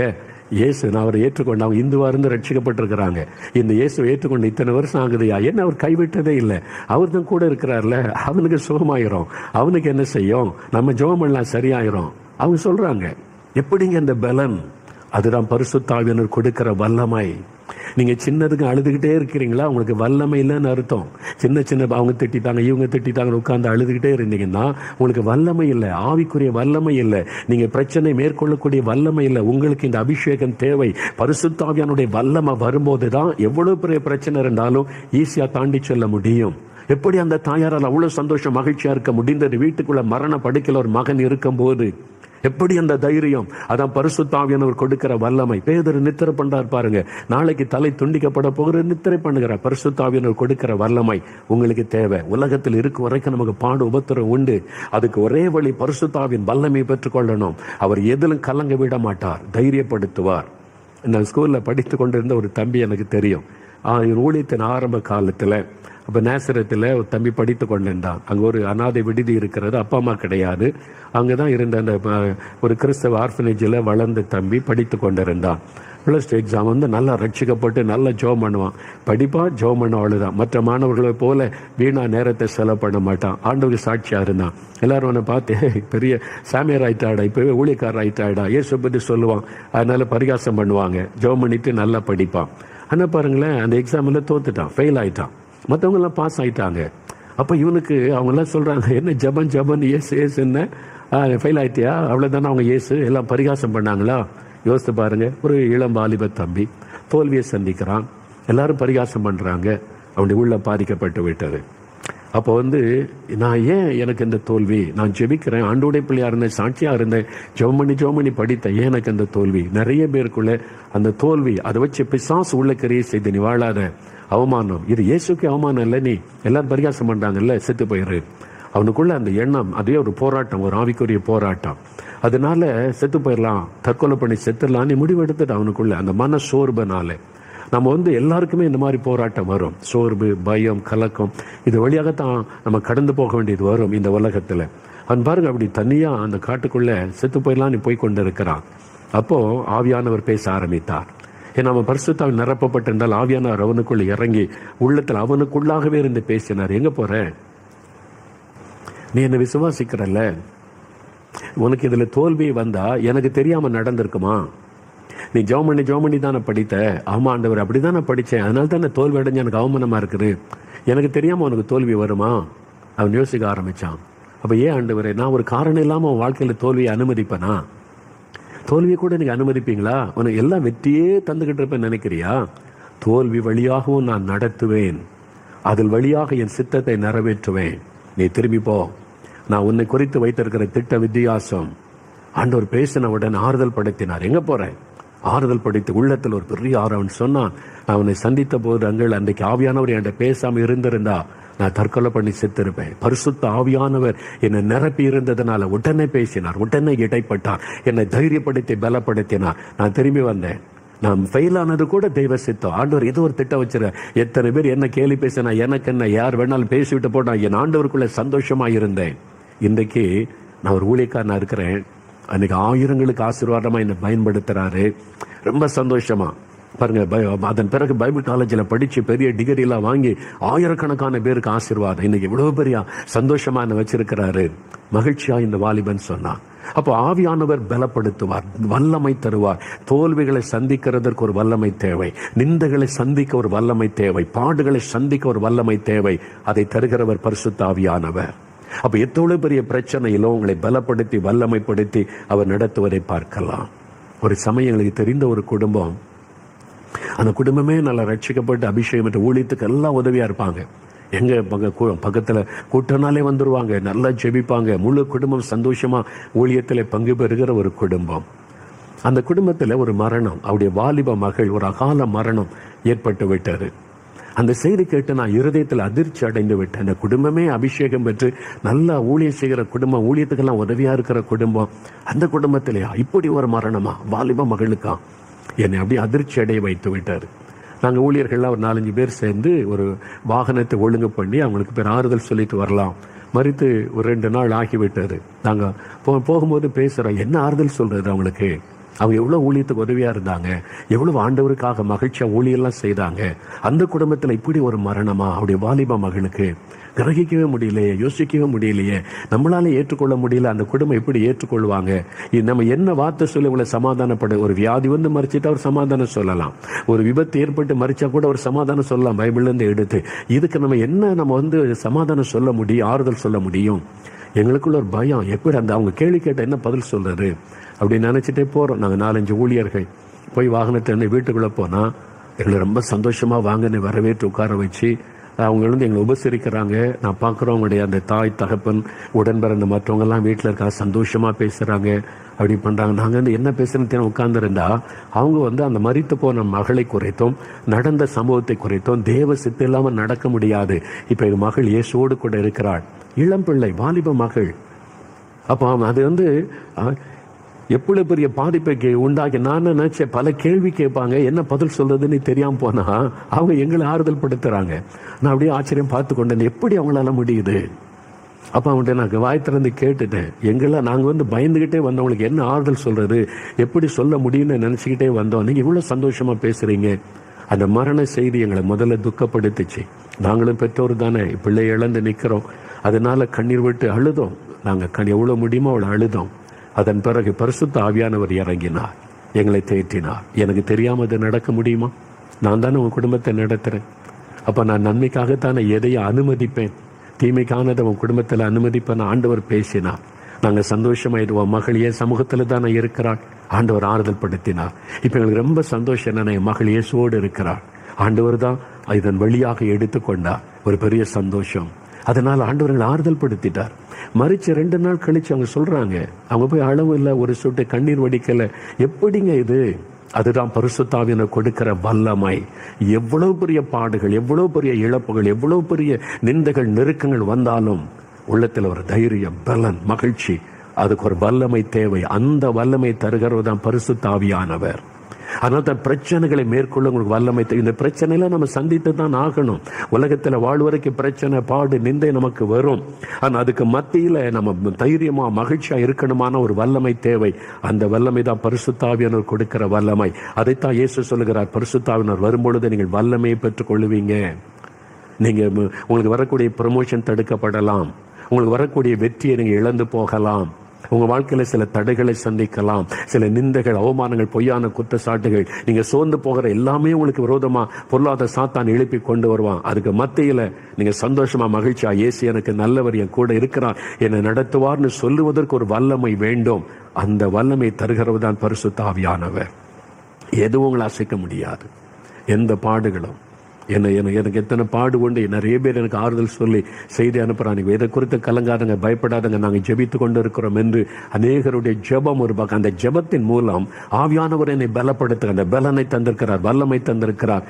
அதனால என் தூக்கம் கூட டிஸ்டர்ப் ஆவதே கிடையாது. தூக்கம் கூட டிஸ்டர்ப் ஆவதே கிடையாது. அதை நினைச்சு உட்காந்து அழுதுகிட்டு இருக்கலாம் கிடையாது. ஒரு காலத்தில் இந்த ஊழியத்தின் ஆரம்ப காலத்துல எனக்கு பலன் இல்லை. நான் ஒரு ரொம்ப சென்சிட்டிவ் அப்பப்போ அப்படி இருந்தேன். ஆவியானவர் இப்போ என்னை பலப்படுத்தி வல்லமைப்படுத்தி, எதை குறித்தும் கலங்காத, பயப்படாத, சந்தோஷமா இரு, நான் இருக்கிறேன், அந்த பலனை தந்து கொண்டே இருக்கிறார். அதான் பரிசுத்த ஆவியானுடைய பலன். மூன்றாவது கடைசியாக இன்னொரு பலன், இன்னொரு வல்லமை பரிசுத்த ஆவியானவர் வரும்போது, முதலாவது பாவத்தை மேற்கொள்ளக்கூடிய வல்லமையை தருகிறார். சோதனைகளை மேற்கொள்ள பரிசுத்தமாய் வாழ ஒரு வல்லமை. 2வது பிரச்சனைகளை மேற்கொள்ளக்கூடிய வல்லமை. எவ்வளவு போராட்டத்துக்கு நடுவில் சந்தோஷமா, நிம்மதியா, மகிழ்ச்சியாய் வாழக்கூடிய வல்லமையை பரிசுத்த ஆவியானவர் தருகிறார். 3வது சாத்தானை மேற்கொள்ளக்கூடிய வல்லமை. நமக்கு விரோதமாய் போராடுகிற ஒரு சத்துரு இருக்கிறான். 1 பேதுரு 5ஆம் அதிகாரம் 8ஆம் வசனத்துல உங்கள் எதிராளியாகிய பிசாசானவன் என்று வசனம் சொல்லுகிறாரு. நம்முடைய எதிராளியாக இருக்கிற பிசாசானவன் கர்ச்சிக்கிற சிங்கம் போல எவனை விழுங்கலாமோ என்று வகை தேடி சுற்றி திரிகிறான். நீங்க ரட்சிக்கப்பட்டு ஆண்டவருக்கு இந்த வாழ ஆரம்பிச்சிட்டீங்க, குடும்பமா ஜெபிக்கிறீங்க, தனியா ஜெபிக்கிறீங்க, சுவிசேஷம் அறிவிக்கிறீங்க, ஆண்டவருக்குள்ள இருக்கிறீங்கன்னா சாத்தான் உங்களை குறி வைப்பான். உங்க வீட்டை எப்படியாவது உங்களை டிஸ்டர்ப் பண்ணணும், உங்களை துக்கப்படுத்தணும், ஜெபத்தை தடுக்கணும், உங்களுடைய ஊழியத்தை கெடுக்கணும், உங்களை சோர்ந்து போக பண்ணணும், உங்களை முடக்கி விடணும்னு சொல்லி கட்சிக்கிற சிங்க மாதிரி வருவான். அவன் சிங்கம் கிடையாது, சிங்க மாதிரி வேஷம் போட்டு கொண்டு வருவான். ஒரே ஒரு சிங்கம் தான் உண்டு, அது யூதா கோத்திரத்தின் சிங்கம், நம்முடைய ஆண்டவர் இயேசு கிறிஸ்து. ஆனா இவன் பொய்யன், ஏமாற்றுகிறவன். பிசாசுக்கு அப்படி சிங்க மாதிரி வேஷம் போட்டுக்கிட்டு கர்ச்சிப்பான், அவ்வளவுதான். இயேசு நாமத்தால் ஓடி போனா ஓடி போயிடுவான், அவ்வளவுதான். ஆனா நம்ம பயமுறுத்தணும், சோர்ந்து போக பண்ணணும், கவலைக்குள்ளாக்கணும், நம்ம எப்படியாவது முடக்கி போடணும், ஜெபத்தை தடுத்துறணும், ஊழியம் செய்யறதை கெடுத்துறணும், நம்முடைய உற்சாகத்தை கெடுத்துறணும் என்பதற்கு அவன் பலவிதமான கிரியை செய்வான், ஆட்களை எழுப்புவான். நமக்கு விரோதமாய் பேசக்கூடிய ஆட்கள், பொய்யானதை சொல்லக்கூடிய ஆட்கள், நமக்கு விரோதமா ஆட்களை பிசாசு எழுப்புவான். நமக்கு விரோதமா மந்திரவாதம் செய்யறவங்க, பில்லி சொன்னை செய்யற ஆட்களை எழுப்பி அதன் மூலமாய் போராட்டம் நடத்துவான். எதிராளியாக பிசாசானவன். அப்போ அவன் அந்த மாதிரி பிசாசனுடைய போராட்டம், அசுத்த ஆவிகளின் போராட்டம், வானமண்டலத்தின் ஆவிகள், துரைத்தனம் பண்ணுகிற ஆவிகள், அந்தகார லோகாதிபதிகள், எபேசியர் 6:12 வசனத்தில் வாசிக்கிறோம்ல, இந்த மாதிரி ஆவிகள் எல்லாம் நமக்கு விரோதமாய் போராட அதிகாரத்தில் கிரியை செய்கிற ஆவிகள். நம்ம முடைக்கிறணும், சோர்ந்து போக பண்ணணும்னு சொல்லி, நீங்க வேலை செய்யற இடத்துல, படிக்கிற இடத்துல, நீங்க ஊழியம் செய்யற இடத்துல, நீங்க பிசினஸ் பண்ற இடத்துல காரணம் இல்லாத பிரச்சனை வரும், காரணம் இல்லாத போராட்டம் வரும், காரணம் இல்லாத குற்றச்சாட்டு வரும், எப்படியாவது உங்களை முடைக்கிறணும். அப்போ உங்களை சோர்ந்து போக பண்ண போராடும். மன சோர்வை கொண்டு வரும்படி உங்களுடைய ஆவியில ஒரு சோர்வு வந்துடணும். பயத்தை உண்டாக்கி தான் உங்களை முடைக்கலான்னு பயப்படுத்துகிற மாதிரி சூழ்நிலையை உருவாக்குவான். அதனுடைய விலை கவலையில் அப்படியே நம்மளை அப்படி அமிழ்த்து விட வேண்டும் என்ற கவலை, அந்த பாரத்தை கொண்டு வர போராடுவான். அது மாத்திரம். அப்புறம் கடைசியில் நமக்கு இடம் கொடுத்து கவலை, பயத்துக்கு இடம் கொடுத்து போனீங்கன்னா மன அழுத்தம், டிப்ரெஷன், அவ்வளவுதான் ஃபைனல் ஸ்டேஜுக்கு கொண்டு வருவான். ஸ்டெப் பை ஸ்டெப்பா அவன் கிரியை செய்வான். அப்போ அந்த எதிராளியாகிய பிசாசு, இந்த சாத்தான், அவனுக்கு 6000 வருஷம் எக்ஸ்பீரியன்ஸ் இருக்கு. ஆதாம் காலத்திலிருந்து ஆதாமே சந்திச்சவன், ஏவாளை ஏமாத்தினவன்ல, தாவீதை பார்த்தவன், ஆபிரகாமை பார்த்தவன், மோசையை பார்த்தவன், அவன் எல்லா தீர்க்கதரிசிகளை எல்லாம் பார்த்தவன், 6000 வருஷம் எக்ஸ்பீரியன்ஸ். அதனால யாரை எங்க அட்டாக் பண்ணணும் அப்படின்னு அவன் சுத்தி வருவான். அதனால பயந்துறாருங்க. அவங்க எத்தனை வருஷம் எக்ஸ்பீரியன்ஸ் இருக்கட்டுமே, நம்ம கூட இருக்கிறவர் யார் தெரியுமா? அவனை காலின்களை மிதித்த இயேசு நம்ம கூட இருக்கிறார். அவனை காலின்களை மிதித்து அவனுடைய தலையை நசுக்கின இயேசு, சிலுவையிலே அவன் மீது வெற்றி சிறந்த இயேசு நம்மோடு இருக்கிறார். இதை பரிசுத்த ஆவியானவர் நமக்கு ஞாபகப்படுத்தி பலப்படுத்தி சாத்தானை மேற்கொள்ளக்கூடிய வல்லமையை நமக்கு தருவார். அவன் எவ்வளவு போராடினாலும் நம்ம தோல்வி அடைய விட மாட்டார். அநேக வருஷத்துக்கு முன்னால முதல் முறை நான் குவைத் தேசத்திற்கு ஊழியத்துக்கு அழைக்கப்பட்டு போயிருந்தேன். குவைத் நாட்டில் அங்கே 2-3 வாரத்துக்கு ஊழியெல்லாம் ஒழுங்கு பண்ணி வச்சிருக்கிறாங்க. நான் விசாலாம் அனுப்பியிருந்தாங்க. நான் போய் ஏர்போர்ட்டில் நிற்கிறேன். அந்த இமிக்ரேஷன் கவுண்டருக்கு போனால் அது சொல்லது கேட்க மாட்டேன்.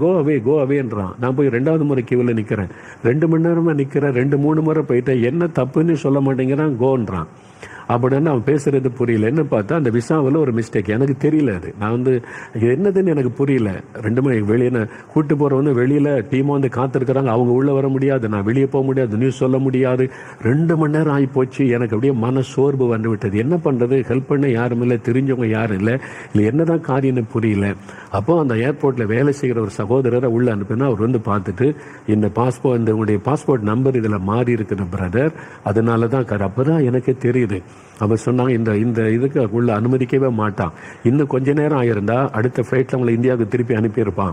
சரி கொஞ்சம் வெயிட் பண்ணுங்கன்னு சொல்லி அவங்க போய் வெளியே பேசி, ஏர்போர்ட் அத்தாரிட்டி அவங்கள்ட்ட போய் பேசி, இன்னும் 1 நாள் டைம் கொடுங்க, நாளைக்கு நாங்கள் அந்த பாஸ்போர்ட் நம்பருக்கு நாங்கள் விசா எடுத்துட்டு வரோன்னு சொன்ன உடனே நாட்டுக்குள்ளே போக முடியாது. வெளியில் ஏர்போர்ட்டில் இருக்கிற ஒரு ஹோட்டலில் என்ன தங்க வச்சுட்டாங்க.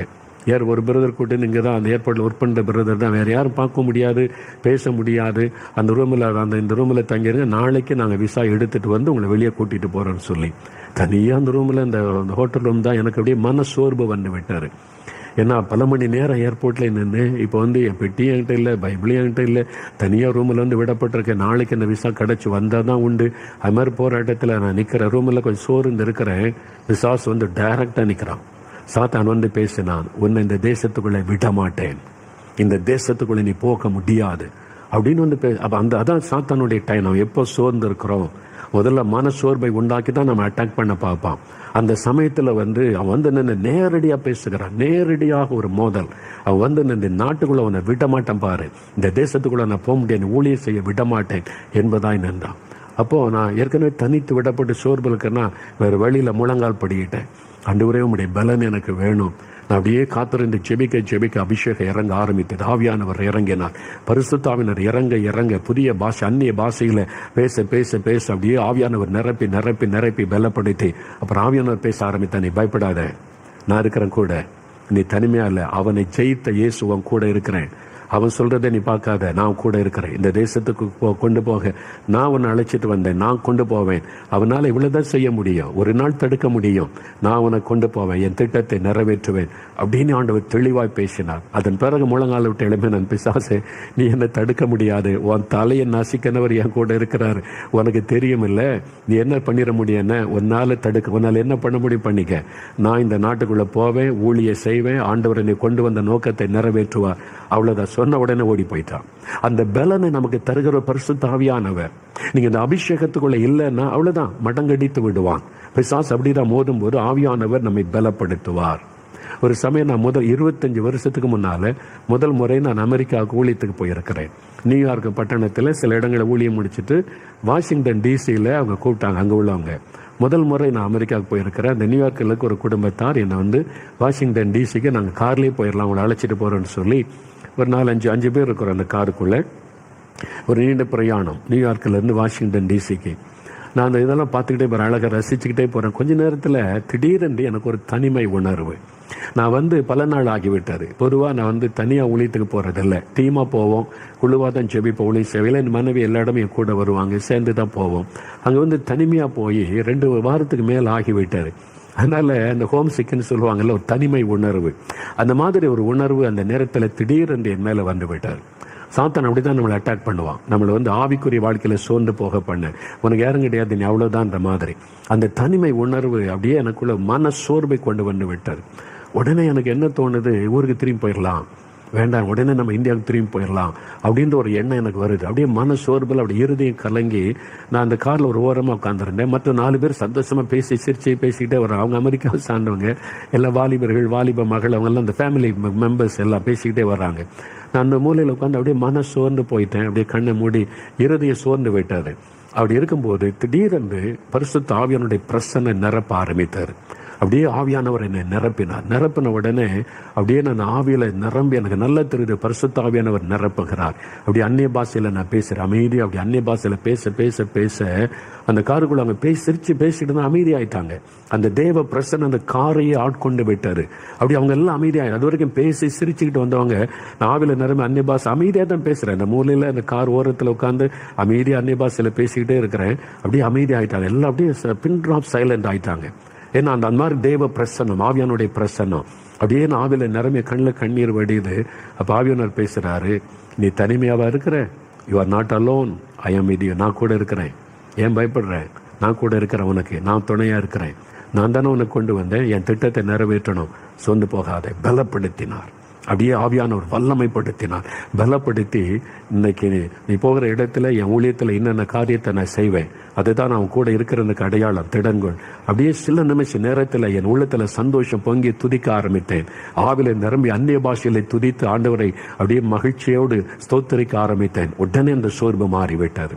சாத்தான் நம்மை சோர்வை கொண்டு வந்து முடக்கிவிட நினைப்பான், பயத்தை கொண்டு வந்து முடக்கிவிட நினைப்பான். உங்களுடைய ஊழியத்துல, உங்களுடைய குடும்பத்துல, உங்களுடைய பிசினஸ்ல, உங்களுடைய வேலையில ஏதாவது ஒரு விதத்தில் செய்ய நினைப்பான். அப்ப அவனை மேற்கொள்வதற்கு உங்களுக்கு ஒரு வல்லமை தேவை. அதுதான் பரிசுத்த ஆவியானவர் கொடுக்கிற வல்லமை. அப்படி வல்லமை இறங்கின உடனே சிங்கத்துக்கு ஒத்த ஒரு பலன் உங்களுக்கு வந்துடும். நீங்க பிசாசப்பா தைரியமா சொல்லுவீங்க, நீ என்னை ஜெயிக்க முடியாது, என் கூட இருக்கிற ஒருவன் தலையை நசிக்கனவர் பிசாசே, தைரியமா சொல்லுவீங்க. உடனே மாறிவிட்டது. அவ்வளவுதான். உடனே ஆண்டவர் பலப்படுத்தி இந்த மாதிரி பல சமயங்களில் நான் என் ஊழியத்திலே, வாழ்க்கையிலே உணர்ந்திருக்கிறேன். அது மாதிரி ஒவ்வொரு சமயத்திலும் பரிசுத்த ஆவியானவர் இறங்கி வல்லமைப்படுத்துவார். இந்த வல்லமை உங்களுக்கு தேவை. இந்த வல்லமை இருந்தாதான் நாம் இந்த உலக வாழ்க்கையில வெற்றியோடு நம்ம ஓட முடியும். அதனால நீங்க உங்க குடும்பத்துல, உங்களுடைய வேலையில, உங்களை சுத்தில நடக்கிற எல்லா சூழ்நிலைக்கு மத்தியிலையும் நீங்க சந்தோஷமா, மகிழ்ச்சியா, மன நிறைவோடு எப்பவும் மகிழ்ந்திருக்கணுமானா உங்களுக்கு ஒரு வல்லமை தேவை. அதுதான் பரிசுத்த ஆவியானுடைய வல்லமை. அந்த வல்லமை தான் இயேசு சொல்லுகிறார், நீங்க வல்லமையினால் நிரப்பப்படுவீங்க. பரிசுத்த ஆவியானவர் வரும்போது you shall receive power. நீங்கள் வல்லமையை பெற்றுக் கொள்ளுவீங்க. அந்த வல்லமையை பரிசுத்த ஆவியானவர் தருவார். இயேசு கிறிஸ்து அவ்வளவு நிந்தை, நெருக்கம், உபத்திரம், கொல்லுவோன்றாங்க, அடிப்போன்றாங்க, கல் எடுக்கிறாங்க, பிசாசு பிடித்தவன் சொல்றாங்க, அவருக்கு மென்டல் ஆயிட்டான்னு சொல்றாங்க. அதுக்கு மத்தியில் எப்படி அவரால் ஊழியம் செய்ய முடிந்தது? எதுவுமே அவரை பாதிக்கவில்லை. சந்தோஷமா எப்படி ஊழியம் செய்ய முடிந்தது? அவர் மேல இருந்த அபிஷேகம். அப்போஸ்தலர் 10:38 வாசிக்கிறோம், தேவன் அவரை பரிசுத்தாவினால் வல்லமையினால் அபிஷேகம் பண்ணி இருந்தார். அந்த அபிஷேகம், பரிசுத்தாவுடைய வல்லமை இருந்ததுனாலதான் எதுவும் அவரை அசைக்க முடியல. அவர் மகிழ்ச்சியோட ஊழியம் செய்து கொண்டிருந்தார். பவுல், பேதுரு, ஸ்தேவான் இவங்கெல்லாம் எதிர்ப்பு, நிந்தை, நெருக்கங்களை சந்தித்தாலும் கலங்கல, முன்வைத்த கால பின்வைக்கல, தைரியமாய் நின்று சாதித்தார்கள். எப்படி முடிந்தது? பரிசுத்த ஆவியின் வல்லமை, அந்த அபிஷேகம், ஆவியானவர் கொடுத்த வல்லமை, பரிசுத்த ஆவியை நிரம்பி ஜெபிக்கிற அனுபவம். அதான் 1 கொரிந்தியர் 12 அதிகாரங்களிலே பவுல் சொல்லுகிறார், நான் பரிசுத்த ஆவிக்குள்ளே நிரம்பி அந்நிய பாஷையிலே ஜெபம் பண்ணுவேன், ஆவிலே நிரம்பி அந்நிய பாஷையிலே பாடல் பாடுவேன், அந்நிய பாஷையிலே துதிப்பேன் என்றெல்லாம் எழுதுகிறார். அந்த அனுபவம் இருந்ததனால தான் அவங்களால சாதிக்க முடிந்தது. ராஜாக்களை கண்டு பயப்படவில்லை, எதிர்த்து நிற்கிற ராஜ்யங்களை கண்டு பயப்படவில்லை, எதிர்த்து நிற்கிற மதவாதிகளை கண்டு பயப்படல, தைரியமாய் நிற்க காரணம் அந்த பலனை கொடுத்தவர் பரிசுத்த ஆவியானவர். ஜெயிலை கண்டு பயப்படல, அடிகளை கண்டு பயப்படல, எதை கண்டு சோர்ந்து போகல. அவங்க சோர்ந்து போகாம தைரியமா நிற்க காரணம் ஆவியானவர் கொடுத்த வல்லமை. இந்த வல்லமை உங்களுக்கு தேவை, உங்களுக்கு தேவை, எனக்கு தேவை, நமக்கு தேவை. தினமும் இந்த பரிசுத்தாவில நிரம்பி நம்மை ஜெபித்து நாம ஜெயமற்றவர்களாய் முன்னேறி போகணும். அதற்குத்தான் இந்த அபிஷேகம் எனக்கு கிடைக்குமா? உங்களுக்கு கிடைக்கும். சின்ன பிள்ளைகள் கூட கிடைக்கும். யோவேல் 2:28 குமாரர் குமாரத்தின சின்ன குட்டி பிள்ளைகள் அவங்க மேலே இந்த அபிஷேகத்தை ஊற்றுவேன். அவங்க தீர்க்க தரிசனம் உரைப்பார்கள் ஆண்டவர் சொல்லி இருக்கிறார். அப்ப வாலிபர்கள் கன்னிகைகள், அப்ப வாலிபர்களை பற்றி தனியா சொல்லி இருக்கிறார். அப்படின்னா குமாரர் குமாரத்திகள் குட்டி பிள்ளைகள் உங்க மேலேயே அந்த அபிஷேகத்தை ஆண்டவர் ஊற்றுவார். வாலிபர்கள், வயதானவர்கள், ஊழியக்காரர், ஊழியக்காரிகள் எல்லாருக்கும் இந்த அபிஷேகம் தேவை, இந்த பரிசுத்தாவின் நிறைவு தேவை. ஆண்டவர் உங்களுக்கு கொடுக்க விரும்புகிறார். 120 பேர் மேலறையில் கூடியிருந்தாங்க அப்போஸ்தலர் 2 அதிகாரத்தில். அதுல வெறும் 12 பேருக்கு மாத்திரம் அல்ல, 120 பேர் மேலே அக்னிமயமான நாவுகள் வந்து அமர்ந்தது. 120 பேரும் இயேசுடைய தாயார், அவருடைய சகோதரர்கள் இருந்தாங்க. எல்லாருமே பரிசுத்தாவிலே நிரம்பி அந்நிய பாஷை பேசினார்கள், பற்பல பாஷை பேசினார்கள் என்று வேதம் சொல்லுகிறது. அத்தனை பேரும் அப்போஸ்தலர் 10 அதிகாரம் கொர்நேலியு வீட்டில் அங்கு கூடியிருந்த அவருடைய குடும்பத்தார் எல்லாருமே ஆவியானவர் இறங்கினார். எல்லாரும் அந்நிய பாஷைகளை பேசி தேவனை புகழ்ந்தார்கள் என்று வாசிக்கிறோம். எல்லாருக்கும் அந்த வல்லமை ஆண்டவர் தருவார், உங்களுக்கு தருவார், இன்றைக்கு தருவார். நான் என்ன செய்யணும் அப்படின்னு கேட்கிறீங்களா? யோவான் 7 அதிகாரம் 37 முதல் 39 வசனம் வரைக்கும் நீங்க பார்த்தீங்கன்னா, முதலாவது ஆண்டவர் சொல்லுகிறார், ஒருவன் தாகமாயிருந்தால் என்னிடத்தில் வந்து பானம் பண்ண கடவன். எதுக்காக சொல்லுகிறார்? என்னை விசுவாசிக்கிறனுடைய உள்ளத்திலிருந்து ஜீவ தண்ணீருள்ள நதிகள் புறப்படும். 39ஆம் வசனத்துல தம்மை விசுவாசிக்கிறவர்கள் அடைய போகிற பரிசுத்த ஆவியை குறித்து இப்படி சொன்னார். அப்படின்னா முதலாவது பரிசுத்த ஆவியை நீங்க பெற்றுக்கொள்ளணும். இந்த அபிஷேகம் எனக்கு வேணும், இந்த அனுபவம் வேணும்னா தாகம், முதல்ல அதை பெற்றுக்கொள்ளணும். எனக்கு வேணும், அந்த வாஞ்சை தாகம் இருக்கணும். நீங்க தாகத்தோடு இருக்கீங்களா? எனக்கு இந்த வல்லமை வேணும், இந்த அபிஷேகம் வேணும், எனக்கு இந்த வரங்கள்லாம் வேணும், நீ தாகத்தோடு இருந்தீங்கன்னா உங்களுக்கு தருவார். 2வது விசுவாசிக்கணும். எனக்கு தர மாட்டாரு, நான் தகுதி இல்லை அப்படின்னு நினைக்காருங்க. நீங்க ரட்சிக்கப்பட்டுட்டீங்களா, இயேசு ஒப்பு கொடுத்துட்டீங்களா, உங்களுக்கு தருவார். அது பிள்ளைகளுக்கு கொடுக்கிற ஆசீர்வாதம். அதனால நானும் பெற்றுக்கொள்வேன், எனக்கும் ஆண்டவர் தருவார். இல்லை நான் மனம் திரும்பலையேன்னு பாவத்தில் இருக்கேன்னு இப்போ ஒப்பு கொடுங்க. பாவத்தை அறிக்கை செய்து மனம் திரும்பி ஒப்பு கொடுத்து, ஆண்டவரே என்னையும் மன்னிச்சு எனக்கும் உங்களுடைய ரத்தத்தினால என்னை கழுவி உங்களுடைய அபிஷேகத்தினால நிரப்பங்கன்னு கேளுங்க. உங்களை மன்னித்து அவருடைய ரத்தத்தினால இருதயத்தை கழுவி ஆவியினாலே நிரப்பி விடுவார். விசுவாசிங்க, எனக்கு தருவார் என்று. 3வது லூக்கா 11ஆம் அதிகாரம் 13ஆம் வசனத்தில் பொல்லாதவளாகிய நீங்கள் உங்களுடைய பிள்ளைகளுக்கு நல்ல ஈவுகளை கொடுக்க அறிந்திருக்கும் போது பரமபிதாவும் தன்னிடத்தில் வேண்டிக் கொள்ளுகிறவர்களுக்கு பரிசுத்தாவியை கொடுப்பது அதிக நிச்சயம் அல்லவா? வேண்டிக் கொள்ளுகிறவர்களுக்கு ஆண்டவரை எனக்கும் நீங்க தாங்க, என்னையும் நிரப்பங்க, என்னை வேண்டிக் கொண்டால் உங்களுக்கு தருவாராம். அவர் கட்டாயப்படுத்த மாட்டார். நீங்க கேட்கணும், நீங்க வாஞ்சிக்கணும், முதல்ல விரும்பணும், விசுவாசிக்கணும், கேட்கணும். ஆண்டவரே எனக்கு இந்த அபிஷேகம் வேணும், இந்த வெறும் ரட்சிக்கப்பட்ட அனுபவம் போதாது, இது போதாது, இந்த வல்லமை வேணும், இந்த அபிஷேகம் வேணும், என்ன வல்லமைனால நிரப்பணும்னு தாகத்தோட நீங்க வாஞ்சிக்கணும். அப்புறம் விசுவாசிங்க, உங்களுக்கும் தருவார், எனக்கும் தருவார். எனக்கு வயசாகி போச்சுங்க, 80 வயசுல உள்ளவங்க கூட பெற்றுக்கொள்றாங்க, 90 வயசுல உள்ளவங்க கூட நிரப்பப்படுறாங்க. உங்களுக்கு தேவை, 90 வயசான கூட உங்களுக்கு இந்த அபிஷேகம் அவசியம். அந்த பரிசுத்தாவியின் அபிஷேகம் தேவை, அந்த அந்நிய பாஷையின் அனுபவம் தேவை. கேளுங்க, வாஞ்சியோட விசுவாசிங்க, வாய் திறந்து கேட்கணும். ஆண்டவரே என்னை நிரப்பும். வாய் மட்டும் சும்மா இருக்கக்கூடாது. சுகம் வேணும்னு கேட்குறீங்க, ஆண்டவரே எப்படியாவது என்ன சுகமாக்கிறீங்க, இந்த கேன்சர் வியாதியை மாத்துருங்க, மரண கட்டில இந்த விடுதலை கொடுங்க. சரீர சுகத்துக்கு அவ்வளவு கேட்கறீங்களே, உலக ஆசீர்வாதத்தை அவ்வளவு கேட்கறீங்களே, இது ஆவிக்குரிய ஆசீர்வாதம். வாய் திறந்து கேளுங்க, என்னை நிரப்புங்க, என்னை அபிஷேகிங்க, எனக்கு இந்த வல்லமை தாங்கன்னு கேளுங்க, அப்ப பெற்றுக்கொள்வீங்க. சரியா? இப்ப ஜெபிக்க போகிறோம். எல்லாரும் ஒரு பாடல் பாடி ஜெபிக்க போகிறோம். எல்லாம் ரெடியா இருக்கீங்களா? அபிஷேகம் பெற்றுக்கொள்ள இப்ப அறிந்து கொண்ட வல்லமை பரிசுத்தாவினர் வரும் பொழுது you shall receive power, you shall receive power. வல்லமை நீங்க பெற்றுக்கொள்வீங்க. power to overcome all temptation, power to live your holy life for Jesus. hallelujah. ஒரு வல்லமை, பரிசுத்தமாய் வாழக்கூடிய வல்லமை, பாவத்தை மேற்கொள்ளக்கூடிய வல்லமை, பிரச்சனைகளை மேற்கொள்ளக்கூடிய வல்லமை, power to overcome all the problems of the world. நீங்க எந்த உலகத்தின் பிரச்சனை மேற்கொள்ளக்கூடிய வல்லமை, power to overcome the devil. சாத்தானை மேற்கொள்ளக்கூடிய வல்லமை இன்றைக்கு இப்ப பெற்றுக்கொள்ள போறீங்க. எல்லா ஆயத்தமாக இருக்கீங்களா? அப்படி முடிந்தா முழங்கால் படியிட்டுக் கொள்ளுங்க. சின்ன குட்டி பிள்ளைகள், வாலிபர்கள் முடிந்தவங்க முழங்கால் படியிட்டுக் கொள்ளுங்க.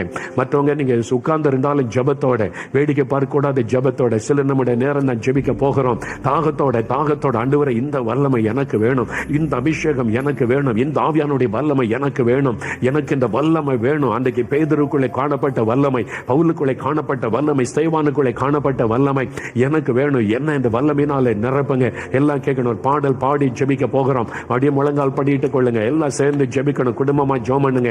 எல்லாரும் சேர்ந்து தெரிந்த ஒரு பாடலை பாடி அப்படியே ஜெபிக்க போகிறோம். முதலாவது 2 நிமிஷம் டைம் தர முழங்கால நின்று அப்படியே ஆண்டவரை பார்த்து சொல்லுங்க, ஆண்டவரே என்னை 100க்கு 100 ஒப்பு கொடுக்கிறேன். எனக்கு பூரணமாக ஒரு வெற்றி உள்ள வாழ்க்கை வேணும். உம்மோடு நெருங்கி வாழ, பாவத்தை மேற்கொண்டு பரிசுத்தமாய் வாழ என்னை 100க்கு 100 ஒப்பு கொடுக்கிறேன். அப்படி சொல்லுங்க. 100க்கு 100 என்னை ஒப்பு கொடுக்கிறேன். ஆவி, ஆத்மா, சரீரத்தை உமக்கு ஒப்பு கொடுக்கிறேன். ஏதாவது நாம துக்கப்படுத்தி இருந்தா மன்னியும், என்கிட்ட ஏதாவது மீறுதல் பாவங்கள், உம்மை வேதனைப்படுத்துகிற பாவங்கள் இருந்தால் என்னை மன்னியும். என்னை மன்னித்து உங்க ரத்தத்தினாலே கழுவி என்னை இந்த ஆவியினாலே நிரப்புங்க. ஜோம் பண்ணுங்க, ஜோம் பண்ணுங்க. ஒப்பு கொடுங்க தம்பி, ஒப்பு கொடுங்க மகளை, ஒப்பு கொடுங்க குட்டி பிள்ளைகள், ஒப்பு கொடுங்க ஐயா, ஒப்பு கொடுங்க. ஆண்டவரே என்னை மன்னித்து எனக்கு இந்த அபிஷேகத்தை தாங்க, வல்லமையை தாங்க, என் ஆவியினாலே நிரப்புங்க. ஒப்பு கொடுத்து ஜெபிங்க, தாழ்த்தி ஜோம் பண்ணுங்க. 100க்கு 100 ஒப்பு கொடுங்க, ஒப்பு கொடுங்க, ஒப்பு கொடுங்க. இன்னும் அறிக்கை செய்யாத பாவம் ஆவியானவர் உணர்த்தின அறிக்கையிட்டு ஜோம் பண்ணுங்க. ஆண்டவரே இந்த பாவத்தை மன்னிச்சிருங்க, இந்த தவறை மன்னிச்சிருங்க. உங்க ரத்தத்தினால கழுவி நான் பரிசுத்தமாய் வாழ இந்த அபிஷேகம் எனக்கு வேணும். பாவத்தை மேற்கொள்ள இந்த வல்லமை எனக்கு வேணும். இந்த சின்ன சின்ன காரியத்துக்கு சோர்ந்து போயிடுறேன், சின்ன சின்ன காரியத்துக்கு நான் அப்படியே மன தளர்ந்து போயிடுறேன். எனக்கு அப்படி இருக்கூட நான் பயந்து போயிடுறேன். எனக்கு ஒரு வல்லமை வேணும். இன்றைக்கு அந்த அபிஷேகத்தை எனக்கு தாங்க, வல்லமை தாங்க. இன்றைக்கு நான் பெற்றுக்கொள்ளணும். கேளுங்க, ஒரு பாடலை பாடி அப்படியே நாம் செபிக்க போகிறோம். அப்படியே ஜபத்தோட வேடிக்கை பார்க்காதங்க. கண்களை மூடி இயேசுவை மாத்திர நோக்கி பாருங்க. மோகன் லாசரஸ் உங்களை அபிஷேகம் பண்ண முடியாது, எந்த ஊழியக்காரன் அபிஷேகம் பண்ண முடியாது. இயேசு கிறிஸ்து, யோவான் ஸ்நானகன் சொன்னார், எனக்கு பின் ஒருவர் வருகிறார், இயேசு கிறிஸ்து. அவர் பரிசுத்த ஆவியினாலும் வல்லமையினாலும் உங்களுக்கு ஞானஸ்நானம் கொடுப்பார். அவர் தான் பரிசுத்த ஆவியினாலும் வல்லமையினாலும் நிரப்புகிறவர் இயேசு. அந்த இயேசு உங்க வீட்டுக்குள்ள வந்திருக்கிறார். நீங்க முழங்கால் படிட்டு நிற்கும் போது, உங்க பக்கத்துல ஜெபிக்கும் போது, உங்க பக்கத்துல அந்த அபிஷேகம் இறங்க போகிறது. அந்த ஆவியானவர் இறங்கும் போது சிலர் வல்லமை ஒரு கரண்ட் பாஸ் ஆகுவதை போல சிலர் உணரக்கூடும். சிலர் அக்னி இறங்குவதை போல உணரக்கூடும். சிலர் தலையில தண்ணீர் ஊற்றப்படுவதை போல உணரக்கூடும். சிலருக்கு ஒரு உணர்வுமே இருக்காது. ஒவ்வொருத்தர் ஒவ்வொரு விதமான அனுபவம் இருக்கும். உங்களுடைய நாவிலிருந்து உங்களுடைய உள்ளம் ஆவினாலே நிரப்பப்பட்டு புதிய பாஷைகள் உங்களுடைய நாவிலிருந்து வெளிப்படும். தைரியமா வாயை திறந்து நீங்க பேசணும், அவ்வளவுதான். ஆவியானவர் உங்களை நிரப்பிக் கொண்டு இப்பொழுதே அநேக வீடுகளுக்குள்ளே தேவனுடைய அக்னி இறங்க ஆரம்பித்து விட்டது, வல்லமை இறங்க ஆரம்பித்து விட்டது. இப்போ ஆண்டவருடைய வல்லமை அக்னி மேலறையில இறங்கின பரிசுத்தாவின் அக்னி உங்க மேல இறங்க ஆரம்பித்து விட்டது. இது ஆண்டவர் உங்களை நிரப்புகிற நேரம். அல்லேலூயா. தாகத்தோட கேளுங்க, இந்த பாடல் மூலமா கேளுங்க. அல்லேலூயா. வல்லமை தேவை தேவா, வல்லமை தாரும் தேவா, தேவை தேவா, இப்போ தாரும் தேவா. இப்பொழுது வல்லமை தேவை, இப்போ தாரும் தேவா. ஒவ்வொருவரை நிரப்பும், வல்லமையினால் நிரப்பும், வாலிபர்களை நிரப்பும், பெரியவர்களை நிரப்பும், ஊழியக்காரர்களை நிரப்பும்.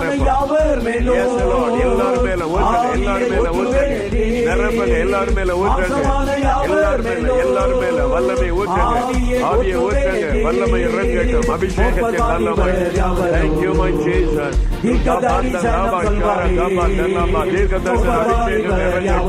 வாலிபர்களை நிரப்புங்க, மூப்பர்மார்களை நிரப்புங்க, ஒவ்வொருவரை நிரப்புங்க, ஒளிந்திடும் வல்லமை, ஒவ்வொருவர் மேல் இறங்கட்டும், அபிஷேகம் இறங்கட்டும், நிரப்பலாண்டவரை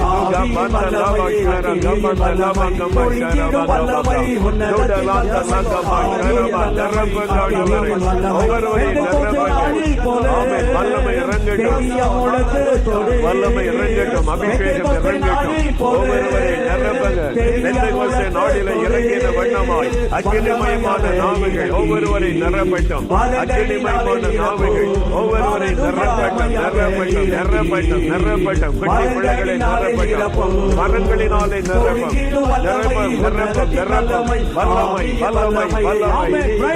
வல்லமை நிரப்பட்டும், ஒவ்வொருவரை வல்லமை நிரப்பட்டும், வல்லமை நிரப்பட்டும், வல்லமை ஒவ்வொருவரை நிரப்பட்டும். ஆமென். எல்லாரும் மேல ஊற்றுங்க, எல்லாரும் மேல ஊற்றுங்க,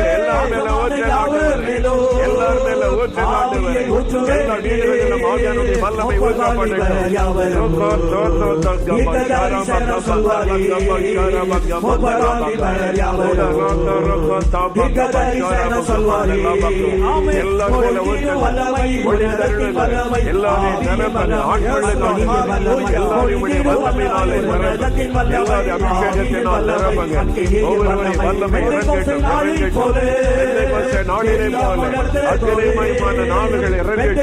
அக்கினிமயமான நாவுகள் இறங்கட்டும், அக்கினிமயமான நாவுகள் இறங்கட்டும், அக்கினிமயமான நாவுகள் இறங்கட்டும், ஒவ்வொருவரை நிரப்பப்படட்டும், ஒவ்வொருவரை நிரப்பப்படட்டும், ஒவ்வொருவரை நிரப்பும், வல்லமையினால் நிரப்பும்.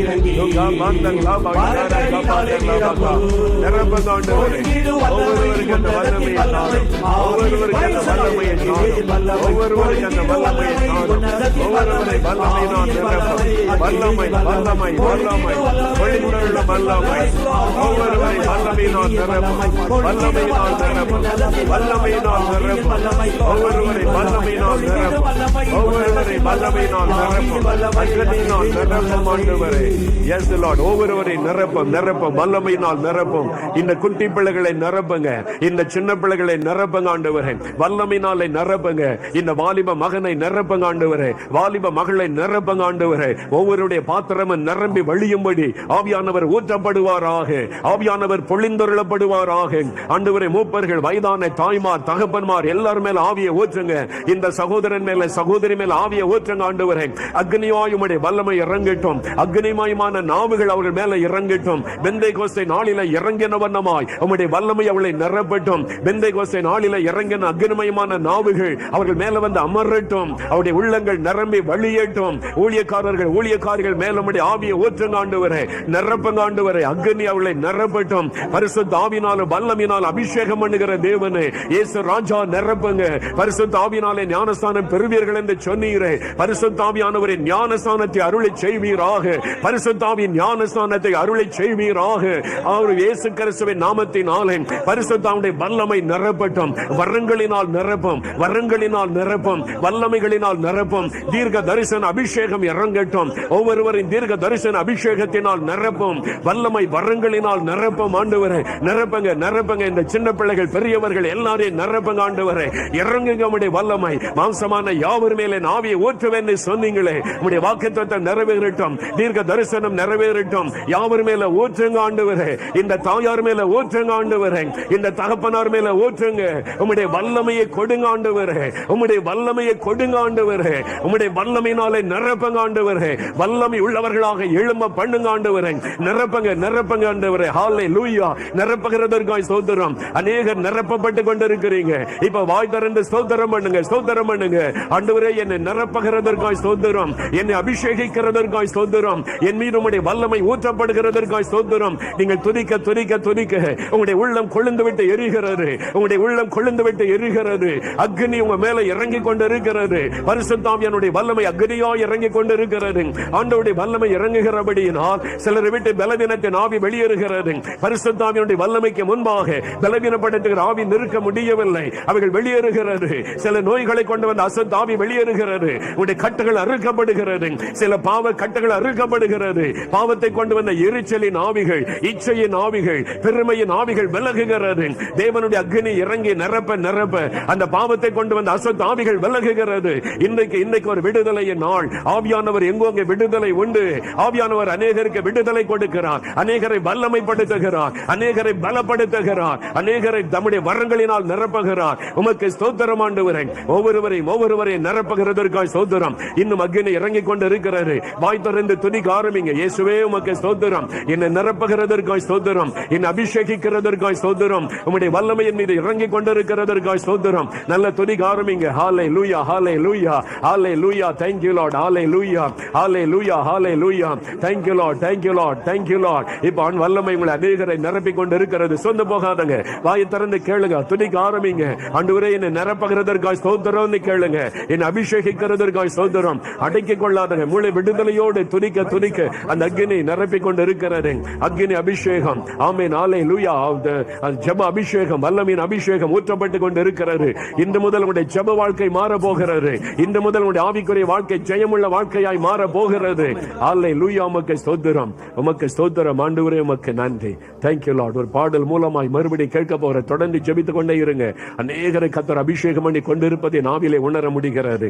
Thank you Lord. என்னை ஆனந்த தைலத்தால் அபிஷேகம் செய்திடும் ஆவியானவரே, என்னை ஆனந்த தைலத்தால் அபிஷேகம் செய்திடும் ஆவியானவரே, ஆவியானவரே, அன்பில் ஆவியானவரே, ஆவியானவரே, அன்பில் ஆவியானவரே, என்னை வல்லமையாவியால் அபிஷேகம் செய்தேன் ஆவியானவரே, என்னை வல்லமையாவியால் அபிஷேகம் செய்தேன் ஆவியானவரே, ஆவியானவரே, ஆவியானவரே,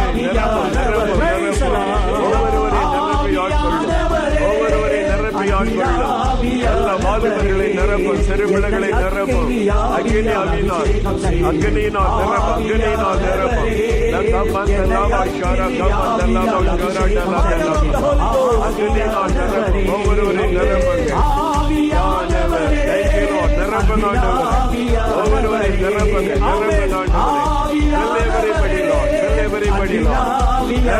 ஒவ்வொருவரையும் நிரப்பி ஆட்களுக்கு அக்கினி வந்து இறங்கட்டும். ஒவ்வொரு மேலும் பரிசுத்தாவின் அக்கினி இறங்கட்டும், இறங்கட்டும், இறங்கட்டும். ஒவ்வொருவரையும் நிரப்ப ஆவியானவர் நிரப்புவீராக. ஒவ்வொருவரையும் நிரப்பி ஆட்கொள்ளும், நிரப்பி ஆட்கொள்ளும். இப்பொழுது இப்பொழுது நிரப்பும்,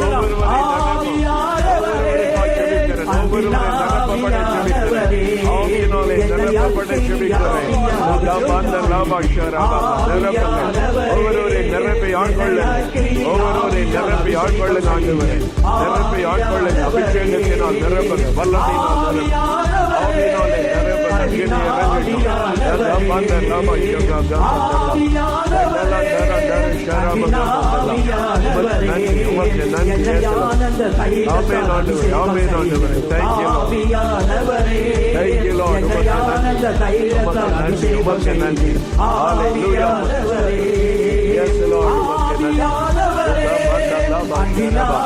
ஒவ்வொருவரையும் நிரப்பும், ஒவ்வொருவரையும் நிரப்பும்.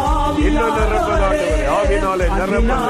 ஒவ்வொரு வீடுகளுக்கு அக்கினி இறங்கட்டும், வல்லமை இறங்கட்டும், பரிசுத்த ஆவியின் வல்லமை இறங்கட்டும், இறங்கட்டும். ஒவ்வொருவரையும் நிரப்பட்டும், வல்லமையினால் நிரப்பி ஆட்கொள்ளும். ஒவ்வொருவரையும் நிரப்பி ஆட்கொள்ளும். ஒவ்வொருவரையும் சிறுபிள்ளைகளை நிரப்புங்க. அபிஷேகத்தின் வல்லமை எல்லாரும் மேலும் இறங்கட்டும். வயதானவர்கள் நிரப்புங்க வல்லமை இறங்கட்டும். தேங்க்யூ ஒவ்வொருவரை நிரப்புங்க, ஒவ்வொருவரை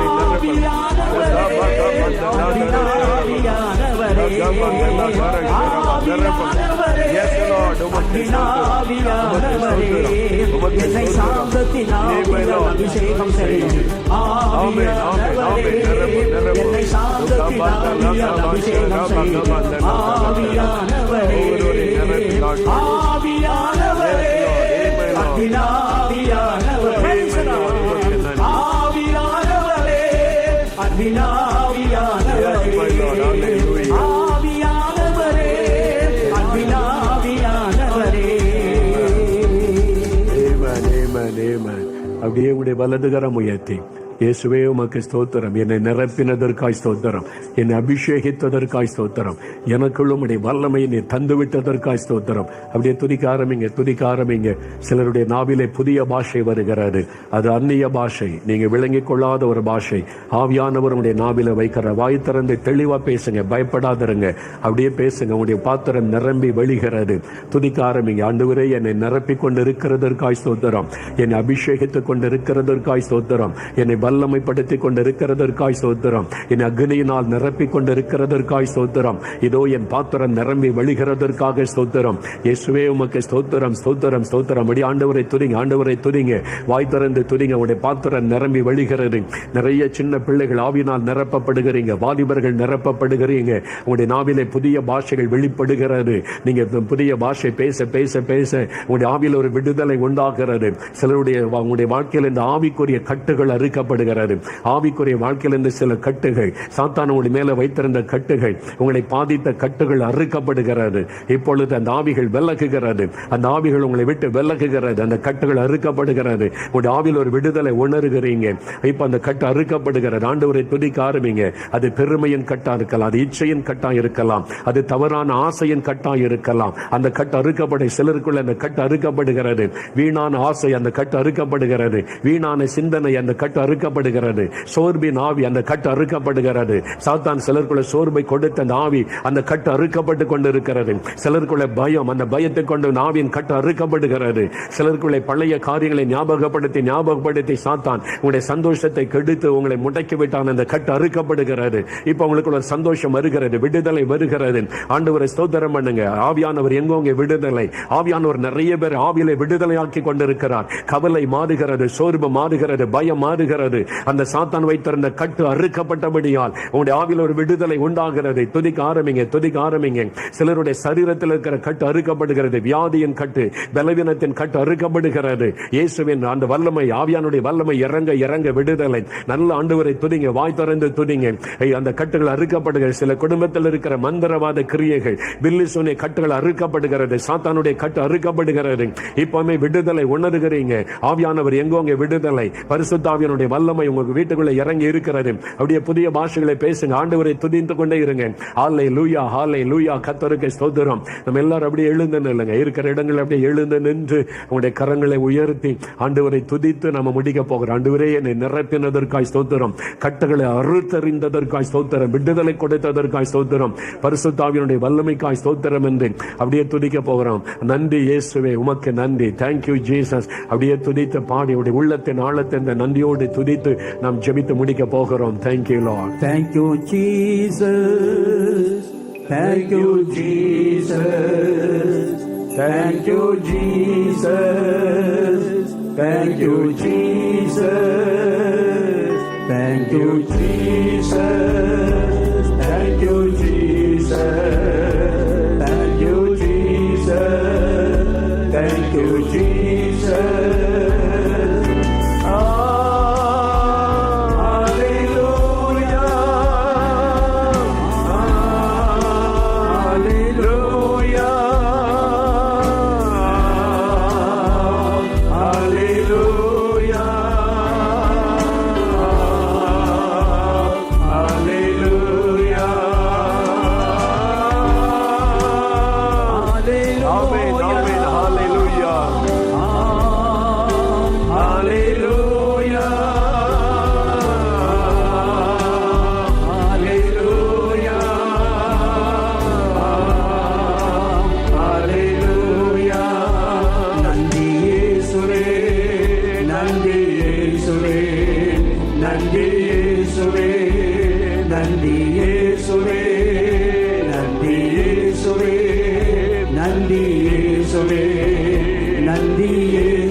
எல்லாம் கவனிங்க. அவங்களுக்குள்ள ஒரு ஆவிக்குரிய சந்தோஷம் வந்திருக்குது. அந்த நிறைவை உணர்கிறீங்க. இன்றைக்கு இரவு நீங்க ஒரு அரை மணி நேரம் அதை தனியா முழங்கால் படியிட்டு நல்ல ஆவியானவருக்கு இடம் கொடுத்து ஆவில நிரம்பி நல்ல ஸ்தோத்திரம் பண்ணுங்க. இன்றிலிருந்து உங்களுடைய ஜெப வாழ்க்கை எல்லாத்திலும் மாற்றத்தை காண்பீங்க. நிறைய பேர் புதுசு அபிஷேகம் பெற்றிருக்கிறீங்க. சின்ன பிள்ளைகள் கூட புதிய பாஷைகள், நாவுகளை பெற்றிருக்கிறீங்க. அநேகர் இழந்து போன அபிஷேகத்தை திரும்ப பெற்றுக் கொண்டிருக்கிறீங்க. ஏற்கனவே பெற்றுக்கொண்ட அபிஷேகத்தை இழந்து சோர்ந்திருந்தீங்க. கர்த்தர் உங்களை புதுப்பித்து விட்டார். நிரப்பி நிறைய ஊழியக்காரங்களை கர்த்தர் இன்னைக்கு விசேஷமா அபிஷேகம் பண்ணி இருக்கிறார். உங்களுடைய சோர்வுகள், கட்டுகள் எல்லாம் அறுக்கப்பட்டது.